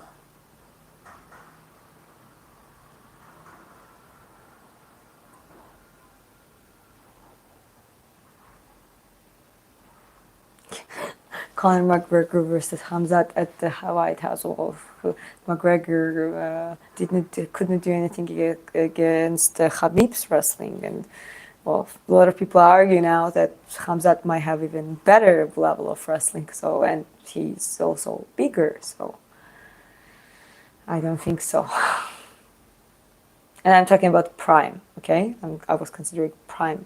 McGregor, even though it's a White House and he was not gonna be the prime, I was still looked at him as okay. Even if we just compare prime McGregor, not really.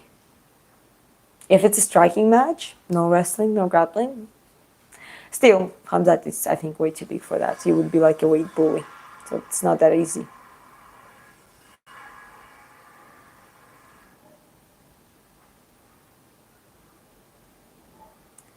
As a beginner, how can I start boxing? I would recommend to just go find a good gym and start training with the community. Go talk to the coach, explain that you're a beginner, you want to learn. They put you probably in front of a mirror. They're going to teach you the basic techniques. You can always hire temporarily a personal trainer just for a little bit to guide you specifically and give you more attention. But I think that the best thing you can do and just pay for the gym and go and train in the groups and gradually learn, because fighting communities, boxing communities are very positive. Usually they embrace new people and they're always willing to help. And I think also look at the gym. If you see them doing very heavy sparrings every sparring day, that's not very good. I don't like that attitude, because I've seen more experience just because they just like doing heavier sparrings, like basically unintentionally or intentionally bullying newcomers, and that's just not how it works. But that didn't happen way too often in my experience. Mostly the gyms I've been training at, the best boxers knew how to work with you light or hard enough. Keep scrolling up. Who do you think will win in Islam or Ilia? To me, that fight is like purely 50-50, and really depends if Ilia gets closer range, he probably knocks out Islam. I don't think that's going to be a problem.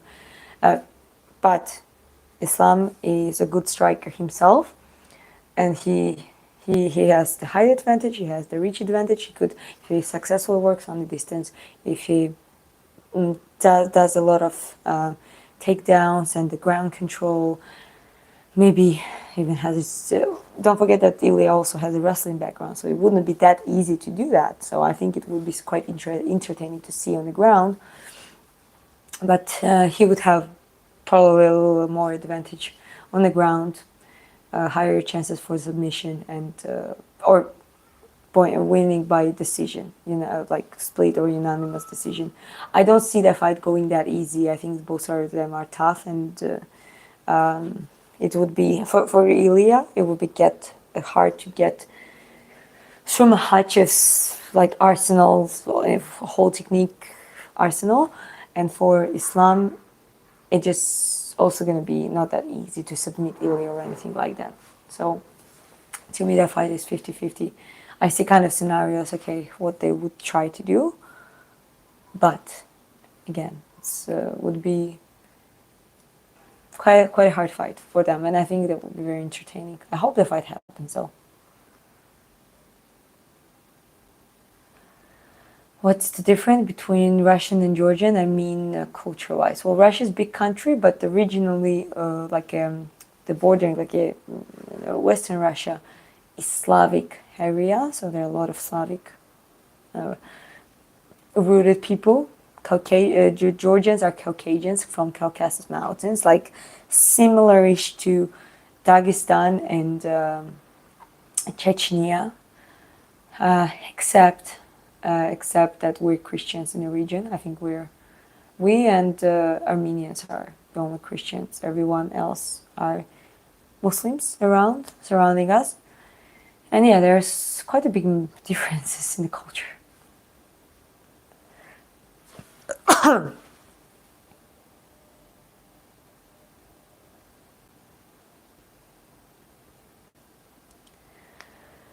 I follow a cool guy named Tommy Ashman who does MMA and weapons training. He makes some cool training sports. That sounds cool.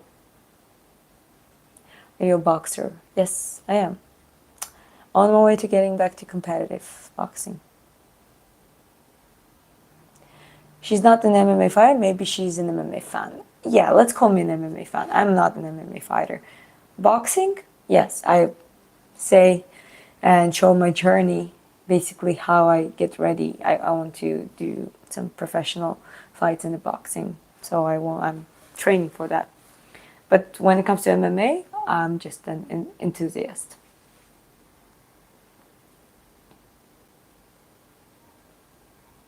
She's training to fight. She is not lied. Thank you for confirming that, confirming the information. Okay, and keep scrolling up.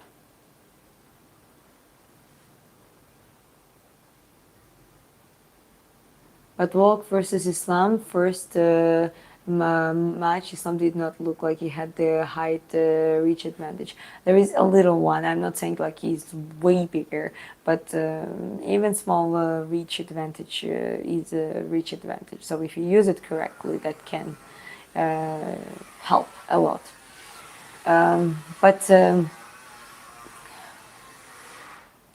Yeah, that's pretty much. And again, some people say that Ilia dealt with Volk way better, and Makhachev took him longer to knock him out, all that kind of stuff. And he struggled with him. Actually, oh no. Okay, guys, so you gotta remind me, was it a knockout or decision? Because now I'm a little bit confusing my own self. Okay, you gotta remind me if it was decision Volk versus Islam or it was a knockout, because I don't remember. With Ilia, obviously, I'm sure that was a knockout.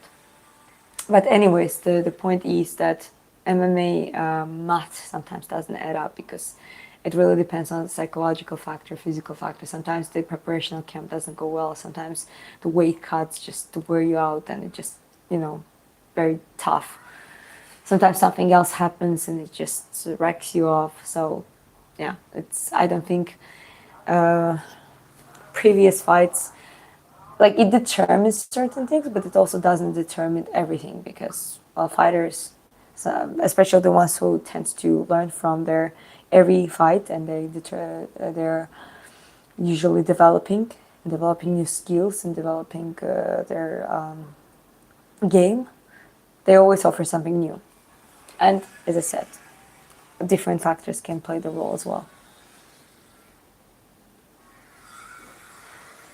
Just a mouse guard and it's all good. It doesn't really matter. The braces actually keep the teeth quite secure, and with a mouse guard, it's even more secure.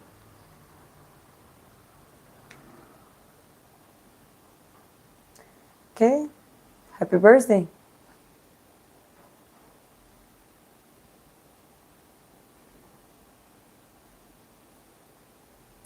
Decision loss. Yeah.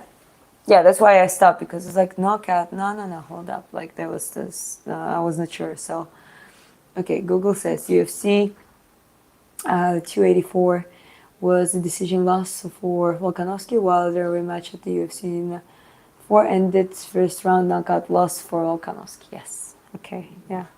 I'll be honest, guys. I didn't even remember that they had a rematch. Makes me a bad fan, but what can we do? Sometimes we don't. Yeah, I just didn't remember that. So yeah, first one, according to Google, first one was a decision, and second one was a knockout. So you see.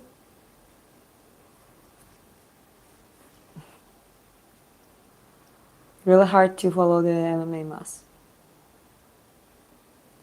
It's better. Thank you for your time. Appreciate it. I appreciate you all, guys.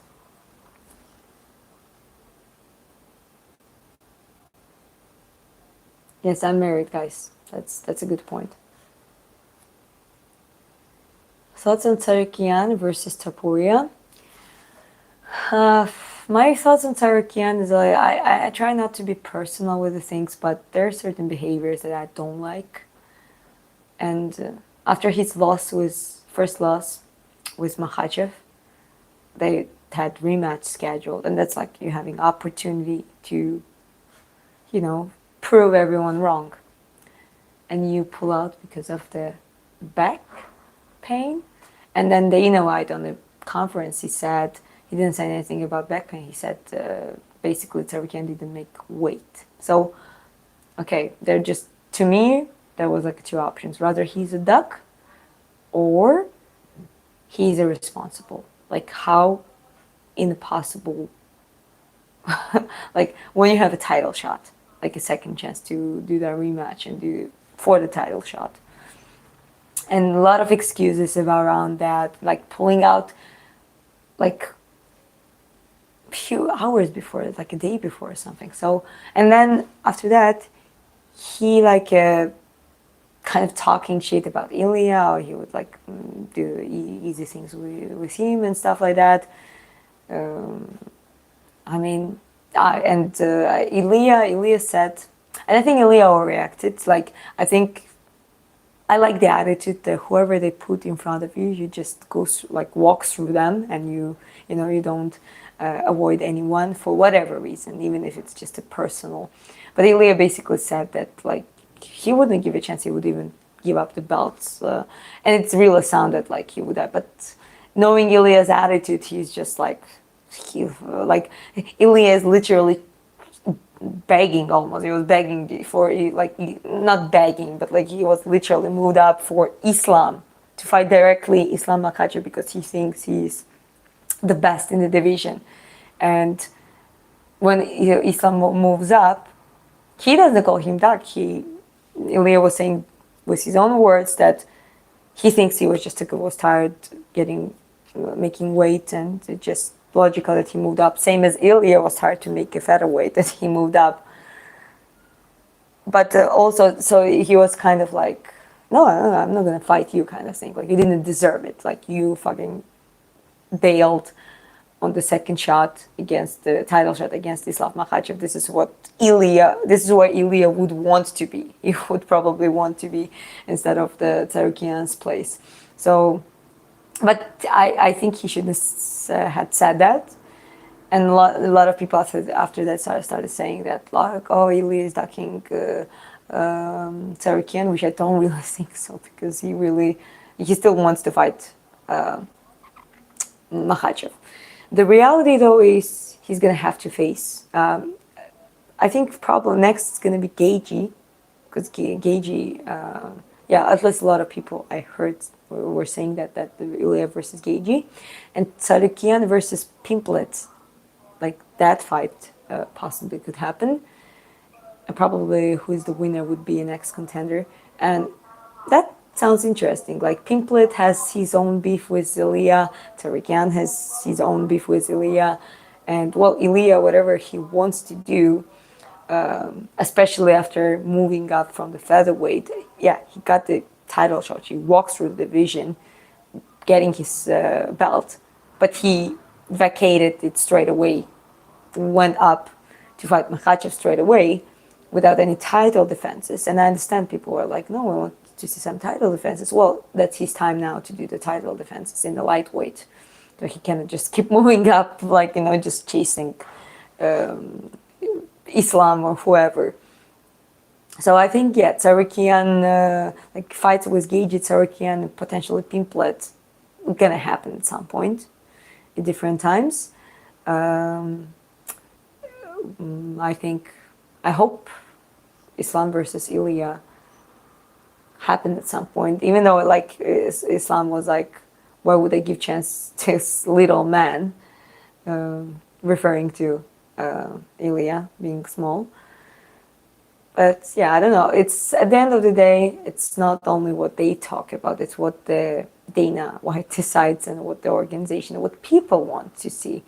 It's depends a lot on that as well. And I appreciate you guys for being here one more time.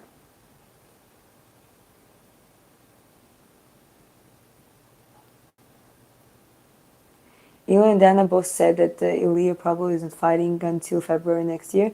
I bet that's because Islam and Judaism happens in November and they want to see how that goes. Yes, and I think it's been pretty much, everyone speculates on it, but I think it's almost obvious. That's a good point. I forgot to point that out. And what was the conversation if Islam wins? Was it mentioned? I think it was mentioned by Dana, but I'm not going to put words in his mouth. I don't remember exactly. If Islam wins, that Ilia and Islam going to happen, something like that. Or that rather was just speculation by the fans. Are you a fighter? I'm a boxer. I'm like, when it comes to competitive, I'm getting back to competitive boxing. But you can consider me an MMA fan or enthusiast. I like to call it that way. So yeah, we just talk here things and try to have a conversation. But we also we don't disrespect fighters. We just really try to figure out, how the things go, style-wise. What style dominates another style, and those kind of conversations, and what potentially can happen. Arman versus Ilia, as I said, I actually didn't respond to that question properly. I said, this is a little bit controversial to me regarding Arman. Arman versus Ilia. I think despite, Arman acting weird regarding Islam rematch and, talking a little bit way too much, about Ilia being easy, when literally everyone says that, his hands feel like a brick and it's impactful, and he has a strong chin, he has a strong, he's quite a well-rounded fighter as well. Despite that, Tarikian is also a well-rounded fighter, and Tarikian is also quite good. I think Ilia is better in striking, though, that's for sure. Especially upper striking, like boxing.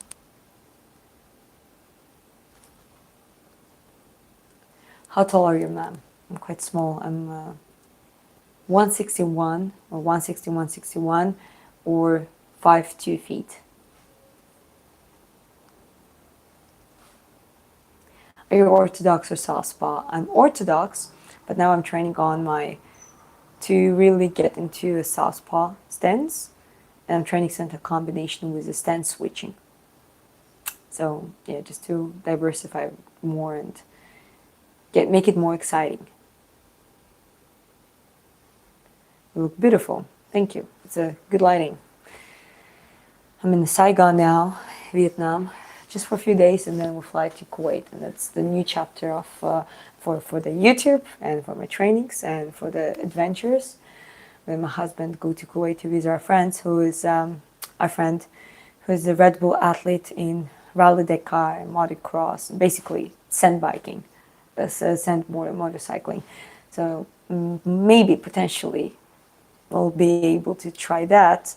And I know how to ride a motorcycle, so I will just have to remember. But also, I never tried it on the sand with the full equipment in the very hot climate, so that will be cool. And yeah, we're meeting quite interesting people there. So I maybe even potentially would love to interview them on the live stream or make like long form video, like a podcast / interview style.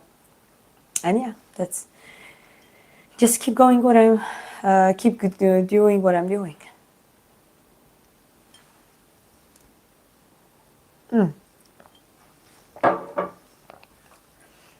Let me just change the settings on the chat. Sometimes it slows down and then I switch back and it's all sets back.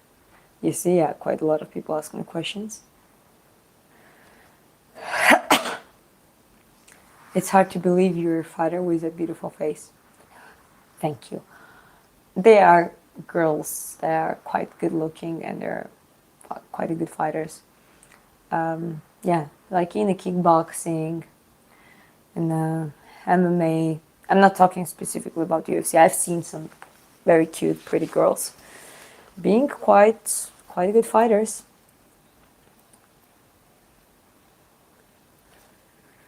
Hi, Andy. How are you doing? Welcome back. Where are you from? I'm from Georgia, the country.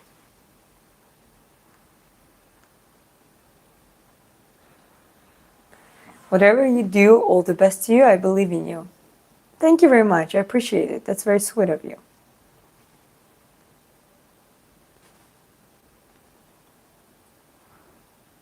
How often do married people have extramarital affairs? I think nowadays it's quite a lot, especially in the cultures where, like, whatever, like this attitude that you can do whatever you want, you can divorce whatever you want, you can do this and that, became more common. But I think that just that really promotes irresponsibility, a childish behavior, unstable behavior, emotional unstable behavior. So like this concept, doing the idea itself, do whatever you want. Well, sometimes what we want is nothing good. That it's nothing good for us, nothing good for people around us, and it's just wrong. So I think I'm not really agreeing with it, and that's why I guess it makes me more responsible and accountable person. At least I'm trying to be in everything, especially to my loved ones. And my husband is one of my closest people in the world, my best friend, my bodyguard, my manager, my moderator here on the YouTube. And it's like, just cannot imagine life without him and cannot imagine betraying his trust.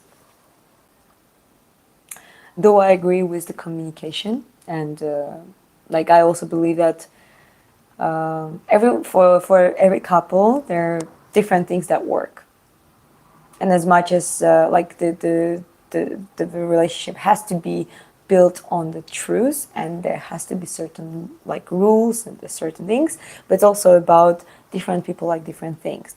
Different people have different interest, and when you stick together for quite a long time, there are certain things that you and your spouse want to try, and that's, I believe that you should be open and within for the communication with each other and find a ways how to make things work without hurting each other's boundaries and disrespecting each other and betraying each other.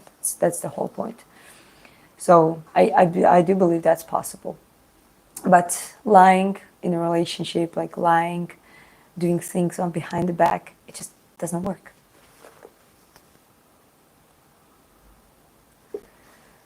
Okay, well, good question. What are your thoughts on long distance running versus sprints for combat sports, and which one is better? Definitely sprints, and especially interval sprints are better.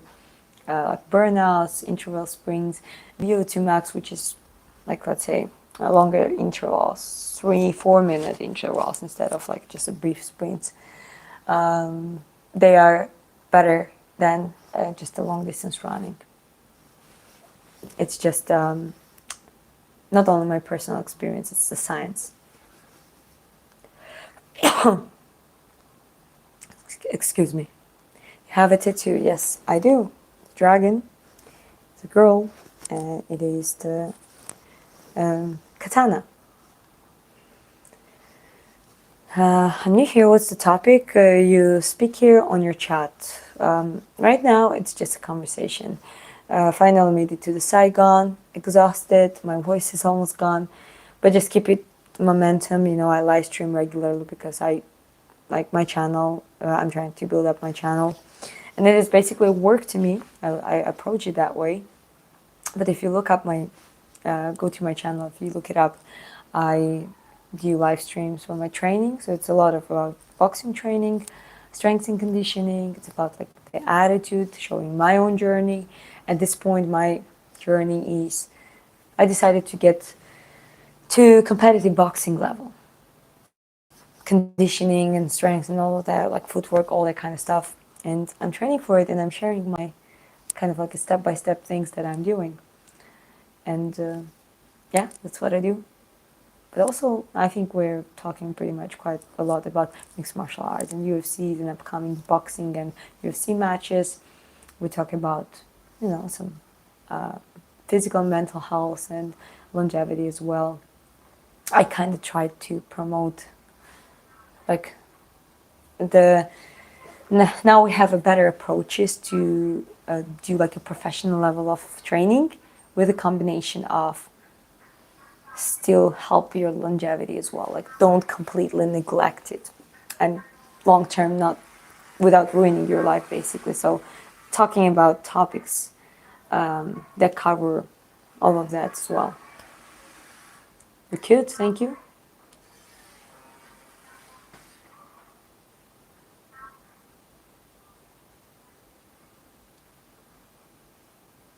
Have a soft voice, beautiful soft voice. Thank you. It's a little bit like I'm a little bit like my throat is sore, so that's why I'm a little bit struggling to talk. So everything is fine as long as you're communicating. No, not everything is fine, but communicating is still important. So it's not like you tell them, oh, like, I'm just letting you know that I want to do this, and you still do it. Oh, I kind of warn you. No, it's not that way. If you really want to do something, or you want to explore something, maybe you want to do it together, I don't know, you sit and you talk about it, and you ask if that would work for them. If that wouldn't work for them, you have to be accountable enough to don't do it. That's very simple. That's where the accountability comes. That's what people, I think there is misunderstanding of communication. Communication means that you are able to communicate everything. But decisions has to be done, not just, oh, I let you know, and I'm still going to do it whether you want or not. That's not communicating. They're just basically saying that you're going to do whatever you want, despite their opinion. It's about being ready to don't do certain things, and don't be stupid. Don't ruin a relationship, a beautiful relationship that you're building, and like for like something that is temporary. I don't know, maybe it's me, but I'm quite young, and some of my friends even are surprised that you're like, oh, don't you want to explore more? I'm like, explore what? Like, I've seen people, I know people, especially psychologically, when you look at it, like a lot of people, a lot of us at times, we're like grown-up children, you know, and it takes a while to find a person who are taking that responsibility to actually be an adult. So explore what? I rather explore together with my husband. Like we travel, we build up the things together. We build a family. We train together. We teach each other things. Like also when I said exploring things, I didn't mean only if you thought about sexually. Not only that. Like for example, even before starting like having a thought about boxing, like getting back to competitive boxing. You know, I'm married already, you know, we're planning to have children at some point. So I was like, no, I'm going to ask him. I'm going to ask his opinion. And it would be well, if you tell me, you know what, maybe it's not a good idea, maybe like we focus on other things, we're doing very well with the business and like, you know, I don't want to hurt yourself and stuff like that. You know what, like, even though if I really, really would want to, and I would try to explain that, you know what, it wouldn't be like, I would try to find a way, maybe, okay, maybe I don't do it too often, I just want to try kind of thing, and he like, we would agree on that. But essentially, I would respect his opinion. And, you know, so I expect the same from him, you know, like when they're like, okay, maybe like I want to try something. And I'm like, well, maybe that's not the best idea. And, you know, we talk about it. We obviously talk why it's not the best idea. Like, you know, we have a discussion. And essentially, we really think about things together and make that decision. But that's also important thing, really finding that partner that like, how to say that, like you're best friends with. Because it's harder to be with a person that has a different lifestyle, completely different views on the life. It's like really hard to communicate with them because you mismatch on many things. And there are people who live like that. And it's way harder for them to be probably maintain a relationship, like a proper relationship. Whether with my husband, when I told him, like, what do you think, like, how would you feel if I started a like professional boxing? He looked at me, he's like, hell yeah, I wanted to tell you myself. It's like, really? It's like, yeah, I think you can make great. I think you can, with the approach you do it, like the way how you analyze it and share with your viewers, like there could be something great, there could be something that no one ever did that before. A girl who just started from YouTube showing other people how to train and showing her journey and like using all of that kind of stuff and becoming like one of the greatest female boxers. I'm talking his words, it's not like me thinking about myself like that way. He's like, and I was like, really, that's what you like, you believe that if I do the right things I can get there? He's like, yeah, I believe it and I'm ready to help you. And I was like, well, you see, so it's like but I communicated and I got this response, and it's obviously so refreshing to most of the times when we communicate about things. It's like we're like on the same line. We don't even need to say certain things. We're like understand each other, like, and that's because we chose each other based on the very similar goals, life values, lifestyles. Certain traits we have very similar, but we have some also very opposite traits. But we complement each other on certain things. So some very important core values we have like similar, you know, and that is why we're like we usually don't disagree on things, pretty much everything. And it also makes it easier because if you agree on the most of the things, if you have no problem with each other on the most of the things when you communicate those and ask each other's opinions, it also makes it easier to, you know what, like every now and then when you get no, or like, oh, I don't want you to do this, it's okay, you know, it's easier to accept it rather when you are like getting all the time, you try to communicate something, ask something, and they're like, no, no, no, like, you probably understand how it works on the primitive part of the brain. It's just like you create that resistance and you're like, you know what, like maybe it's just the wrong person I am with. So it's like many factors, but like I hope by sharing a little bit rounded response to that question, I gave a good answer, how it looks like, how it looks for me, and what it means for me. I'm keep scrolling up, guys.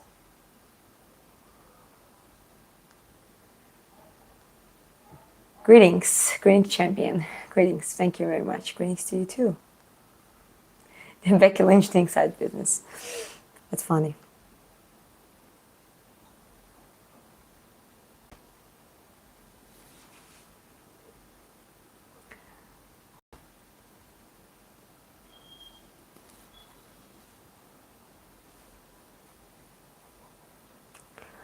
Well, I'll tell you actually a funny story regarding tattoos, okay?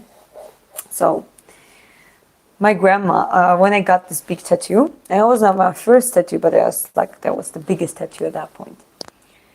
Like, my mom's reaction was she knew that I'm getting tattoo, and like obviously I'm an adult, so I'm like paying for that tattoo myself, and in Georgia, a lot of people are relying on their families for a long time. Like with me, I was quite independent, like financially at least. I was at that point. It's funny enough. Before meeting my husband, I was figuring out how to financially to move by myself. Even though I have a property that is on my name, it's my property, but my mom lives there, so it's kind of like I was figuring out what to do, to leave alone, and I did it for 6 months in the pandemic. I was for very cheap. I was renting quite a good apartment in the center, and that was a nice period, living independently. But apart from that, like financially speaking, I was most independent in my family. So like when it comes to my decisions, it's my decisions, and like it's not like, oh, I do whatever I want. Even with my family, I never ever brought them in problems. Like I never did anything that they had to solve for me. So that's why, I decided to get tattoo. I'm an adult, I'm getting tattoo. So my mom was like, okay, which tattoo you're getting, this and that. And she's like, oh, that looks pretty.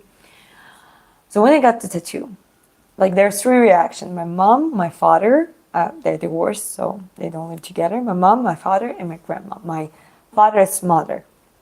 And they live together in the same home. So my mother's reaction, she saw it first and she's like, oh, that looks so crazy on you, this and that. Like she loved it, even though she doesn't have tattoos at all, but she loved it. Then was my father. He has tattoos. He has like proper, like a lot of tattoos. And his reaction was, he looks at me and he's like, come on, why do you want that tattoo? Like, why did you get it? Like, you're gonna get bored. It actually looks good. By the way, do you have a number of tattoo artists? I want to get something on my back. I'll show you. Like, it literally sounded like that. He just kind of started like, oh, like, but then he liked tattoo and he just transited straight away. By the way, can you give me that number? Like, I also wanted this. So it was the funniest reaction from my father. And not very unusual. That's not very usual reaction from the Georgian father. But yeah, we didn't have a great relationship in the years before, but now we're quite good. And I'm glad that now I appreciate more his personality a little bit more. You know what I mean? Like with the boxing, he was like, yes, he said one thing that made me actually stick to boxing, like. His friend was telling him, oh, she's a girl, she's gonna get damaged, and like he was like, oh, let her try, like she's gonna get punched a couple times and she'll probably quit herself, like. But he never said like, oh, don't do boxing. But when I heard that, I was like, no shit, I'm quitting. But now he's very proud when like he watches my live streams and he sends me messages like, your technique is so much better. And he doesn't know that I think he doesn't know English, so I don't think he understands what I'm saying. But I don't remember if I mentioned to him that I'm getting to competitive level and I want to start pro boxing, but I think he's going to be quite proud. So anyways, his tattoo reaction was quite funny. And my grandma's reaction was, she was like, oh my God, what did you do? Who's going to marry you now? Which good family can accept you now? You're like ruining yourself. This and that. It's funny now that I'm most responsible in the relationship, in the family, and she knows that. But I'm still like, because of tattoo, she had a meltdown. She didn't talk to me for 2 days, and then she made me a cookies. And just started talking to me like nothing, not like, I overreacted or anything like that. No, she just didn't talk to me, and then just made the cookies to me and just started talking casual. And it was funny because then a couple times she messaged and like, oh, this tattoo, blah, blah, which could, and then I literally brought her, before going to Cyprus, I decided to, okay, I'm gonna introduce my man to my family, to my father and my grandma at that meeting. And she was shocked when she saw a Norwegian, like, and she didn't know exactly how, like, I didn't describe him, and like he's like a tall, obviously Norwegian, like a blonde, he's bald, but like a blonde beard, blue eyes, fully himself having like a tattoo, like a lot of tattoos. He literally tattooed his fingers, so he would not ever get a corporate job again after working some time in the real estate quite successfully. So it's kind of funny where like her reaction when she saw me, and like I bet she like looked like this, and she loves Chris. She adores him. Both my father and my grandma, they love him so much. So yeah, apparently tattoos are not necessarily. I understand that it can be a turn off for some people, and it's completely fine.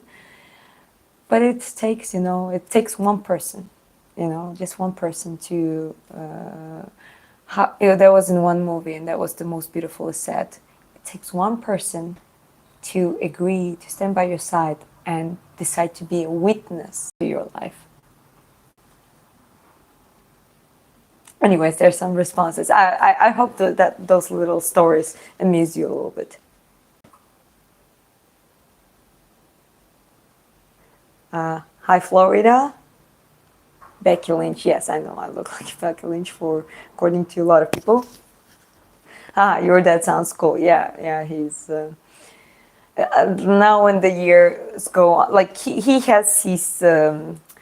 He can be stubborn, and he can be very, very like insistent on his opinion. But now the more the years pass, and I find him more cool. And he also he did the major adjustments for his life. Back then,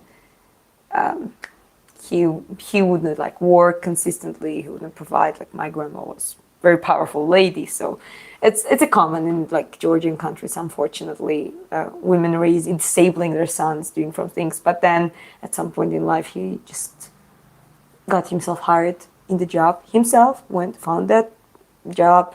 Got started working. Completely transformed. I will say that hard work, a job, a work, doing something with your life, and having certain goals, and certain independence transforms you. It really does. It changes you. And he took it very responsibly. So he got the raise. He got better at his work, and yeah, I'm quite proud of him. And it also made our relationship better because he himself said that I couldn't believe that like I would not do that for years, and finally I'm doing that, and he's striving in his own ways. So yeah, that definitely made our relationship better. Where are you from? Which place? It's Georgia, the country. Sakartvelo. So sweet. Yeah, I find those little stories quite sweet. I don't share them usually. I think it's a first live stream I shared it a little bit more, but it is sweet.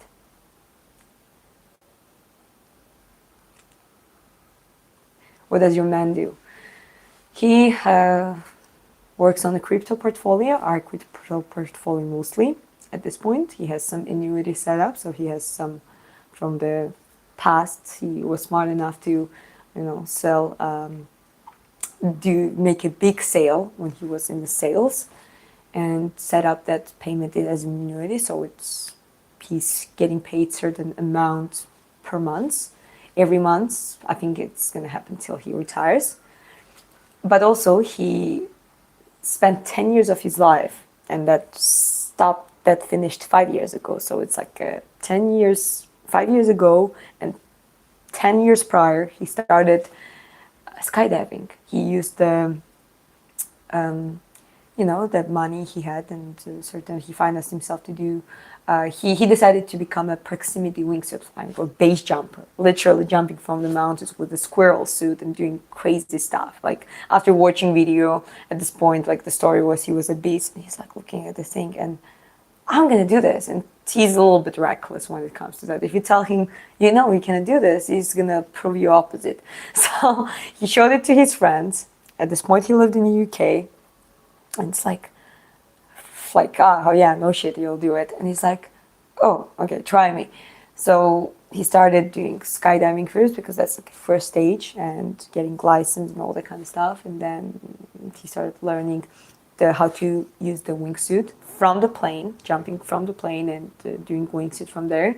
And then gradually, and yeah, he done some crazy stuff. Actually, he uploaded a couple of shorts in my YouTube, I think by accident or something, but he uploaded his old videos. He never tried to be famous.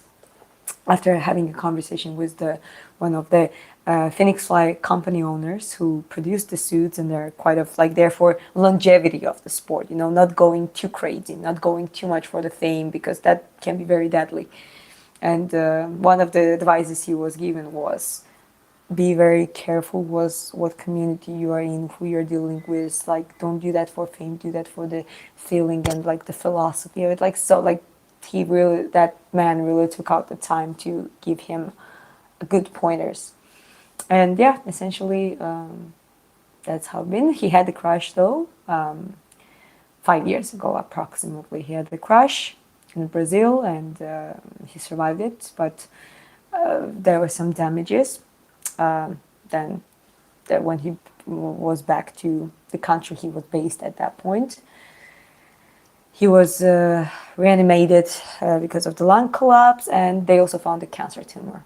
So the crash kind of saved his life because they can't count 2.5 GIST, so it's gastrointestinal tumor in the soft tissue area. Like it was so big, it could just decapsulate every moment. If that would happen, he would probably dead within the weeks or something. And that didn't happen. He got the surgery. After coma, he was told by doctors to gain the weight ASAP. 2-3 months, got some doctor, like the best surgeon of that area, out of retirement to like cut him. Like my husband's story is quite spectacular, and there are some reasons why he doesn't really want to be out there yet, but hopefully one day he is going to be able to share his story more.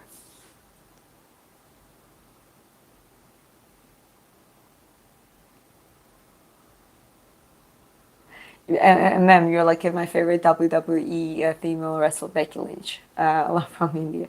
Thank you, I appreciate it. Squirrel suit, LOL. Yes, I mean, it's, I think they actually call it like in a joking manner.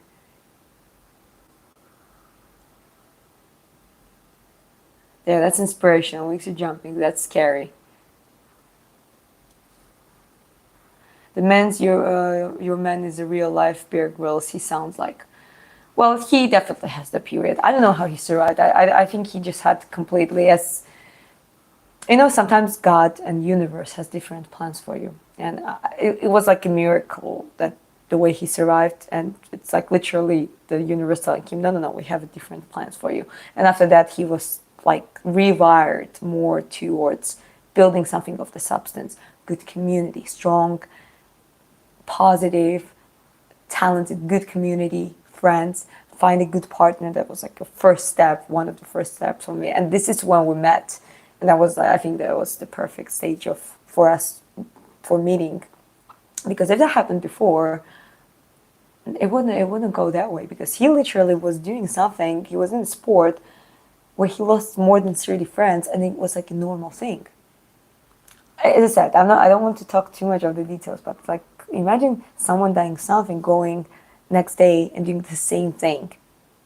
It's like same maneuver during which they died. Like it's crazy, and that's the thing, like some people think it's unbelievable. Like when first time I heard about it, I didn't believe it, I'll be honest. And not like I didn't believe him, but it was so unbelievable. I was very skeptical. But then I got introduced to some of his friends who, from that period, and they knew him, and they told me that no, all of that is true.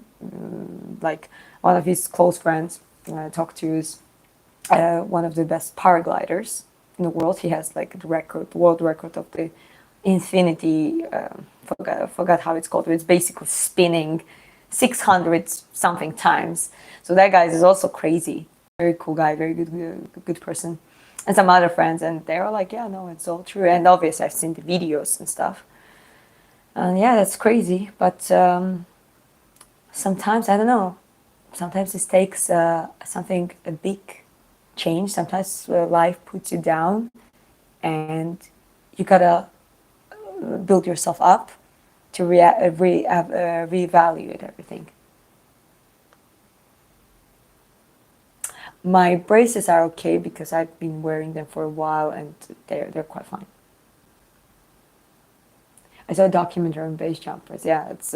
I think I saw some of it too.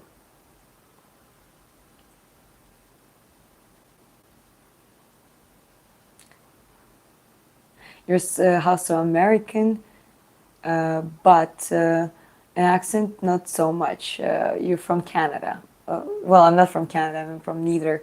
I'm from Georgia, the country.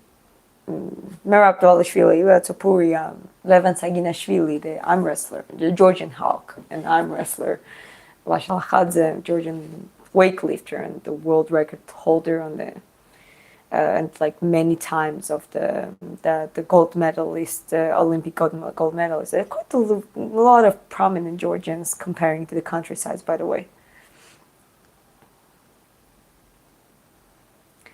I'm so happy you all found each other, meant to be. Yeah, I mean, it definitely meant to be that he came to Georgia and this is where we met because I didn't really know the world outside. I just recently learned English and I tried to kind of, try to travel and try to things. But I'm glad that we met before because he kind of showed me like an extraordinary way how to do things. But also a lot of things. It was patience. A lot of things. It was understanding of each other's background, each other's insecurities and fears and certain damage, and help each other to heal and actually grow into a relationship and grow into something beautiful. Both of us, I think, grown into more of the whole and wise human beings, like separately as well and together, obviously. So I think it's, yes, it is a matter of fate and luck. But all I want to say is we also create by our choices and by our actions and behaviors, we actually create or shape our own fate and destiny.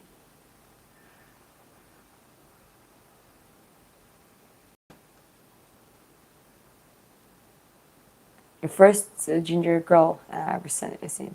I don't know, depends where you come from.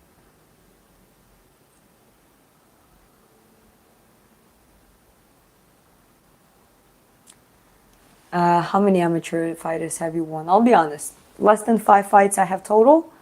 I won Georgia National, so 2 fights I won. And I'll tell you what happened. Oh, okay. That's a little bit weird, but now I just remember the fact. They wrote down my sparrings in Makhachkala competition where they didn't allow me to fight officially, but they kind of put me they allowed me to do sparrings with some of the boxer off the record, like your open ring. They wrote it down as a fight. I don't know why they did that, but they did it because I'm not allowed to do that myself. And my coach had the thing. I think they just wanted to wrap up my record. I don't know, but anyway. So after that, I think I had 3 wins and 2 losses because then I fought this 2. There was this Russian. Actually, they put me on the sparring with the second number of the Russia, and that was 57 kg or 54. I don't remember exactly. Like she kicked my ass. I'll be honest. Like that was. I had a knockdown, And basically, yeah, like a fight stoppage. So technically, a knockout, but not like a knockout, like fully in. And another one was just the technical. I did better, but she was more experienced, and yeah, I lost. So I think, yeah, the total. So that it was five. Yeah, it was five. 3 wins, 2 losses, and everything else is just operating, so non-recorded, like non-official fights. Another reason, guys, like I'll be completely honest. One of the other reasons why I was like, I'm talking to my friend, to my husband, like maybe I should try, because I never fulfilled my real potential, and like now when I feel that I'm peaking with the right people, with the right attitude, with the right physicality. I'm the strongest that I've ever been. I punch the hardest as I ever had. My technique is sharpest and the fastest I ever had. So the like footwork, everything is going like good parameters.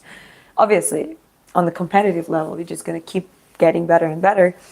But also like felt like why like that would be a shame if I would not be able to do that if I'm not able to fulfill it, like at least partial, at least try. And that's why, yeah, like with our traveling schedule and me doing YouTube and many other stuff we're doing together, like basically social networking all around the world. That's what we do basically at this point. We were thinking that a professional pro boxing is something that makes sense, and we have promoter friends who could help us with us, and gradually just build it up. And in a combination with me being able to share and show you, the preparation, like I'm talking now, my strategy, my attitude, certain details I'm working on, why I'm working on it, and then gradually showing you sparring sessions, and then my first fight, like in many years, how the outcome, like all of that kind of stuff, show you all the journey that makes it even more exciting and gives it even bigger purpose.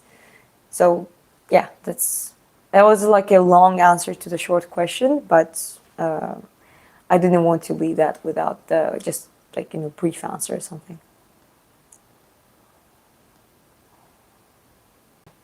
Sprechen Sie Deutsch? The only phrase I know is ja, ich spreche ein bisschen Deutsch, like very little. That's it. What time was you are? It's 1:07 p.m. It's in Vietnam and Trang, so it's daytime, afternoon. I love your content. Thank you very much. But please don't spam.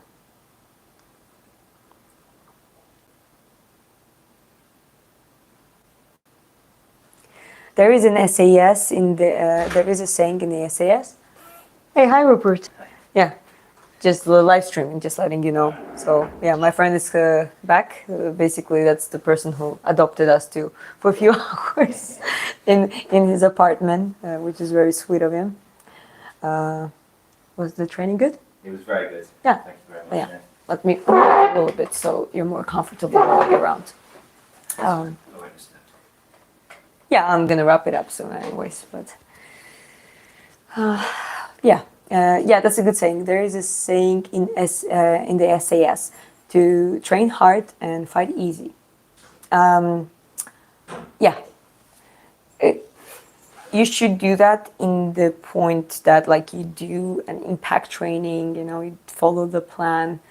You really progress in your training. Just training hard and not progressing is slightly different. You always need to get that progress, like increasing progression, and that helps you to fight easy. And be sure in your abilities, be sure in your skills, and don't have this feeling that I'm not fast enough, or maybe I can pull something off, maybe I can clinch. You're not gonna need to do that, because you're gonna be able to control the situation almost fully, pretty much. And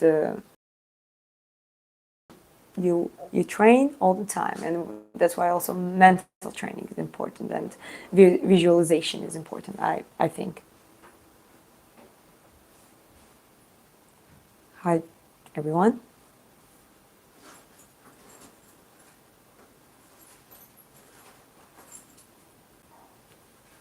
Okay. Responses because they are just doesn't make. Okay, I'm putting on a timer.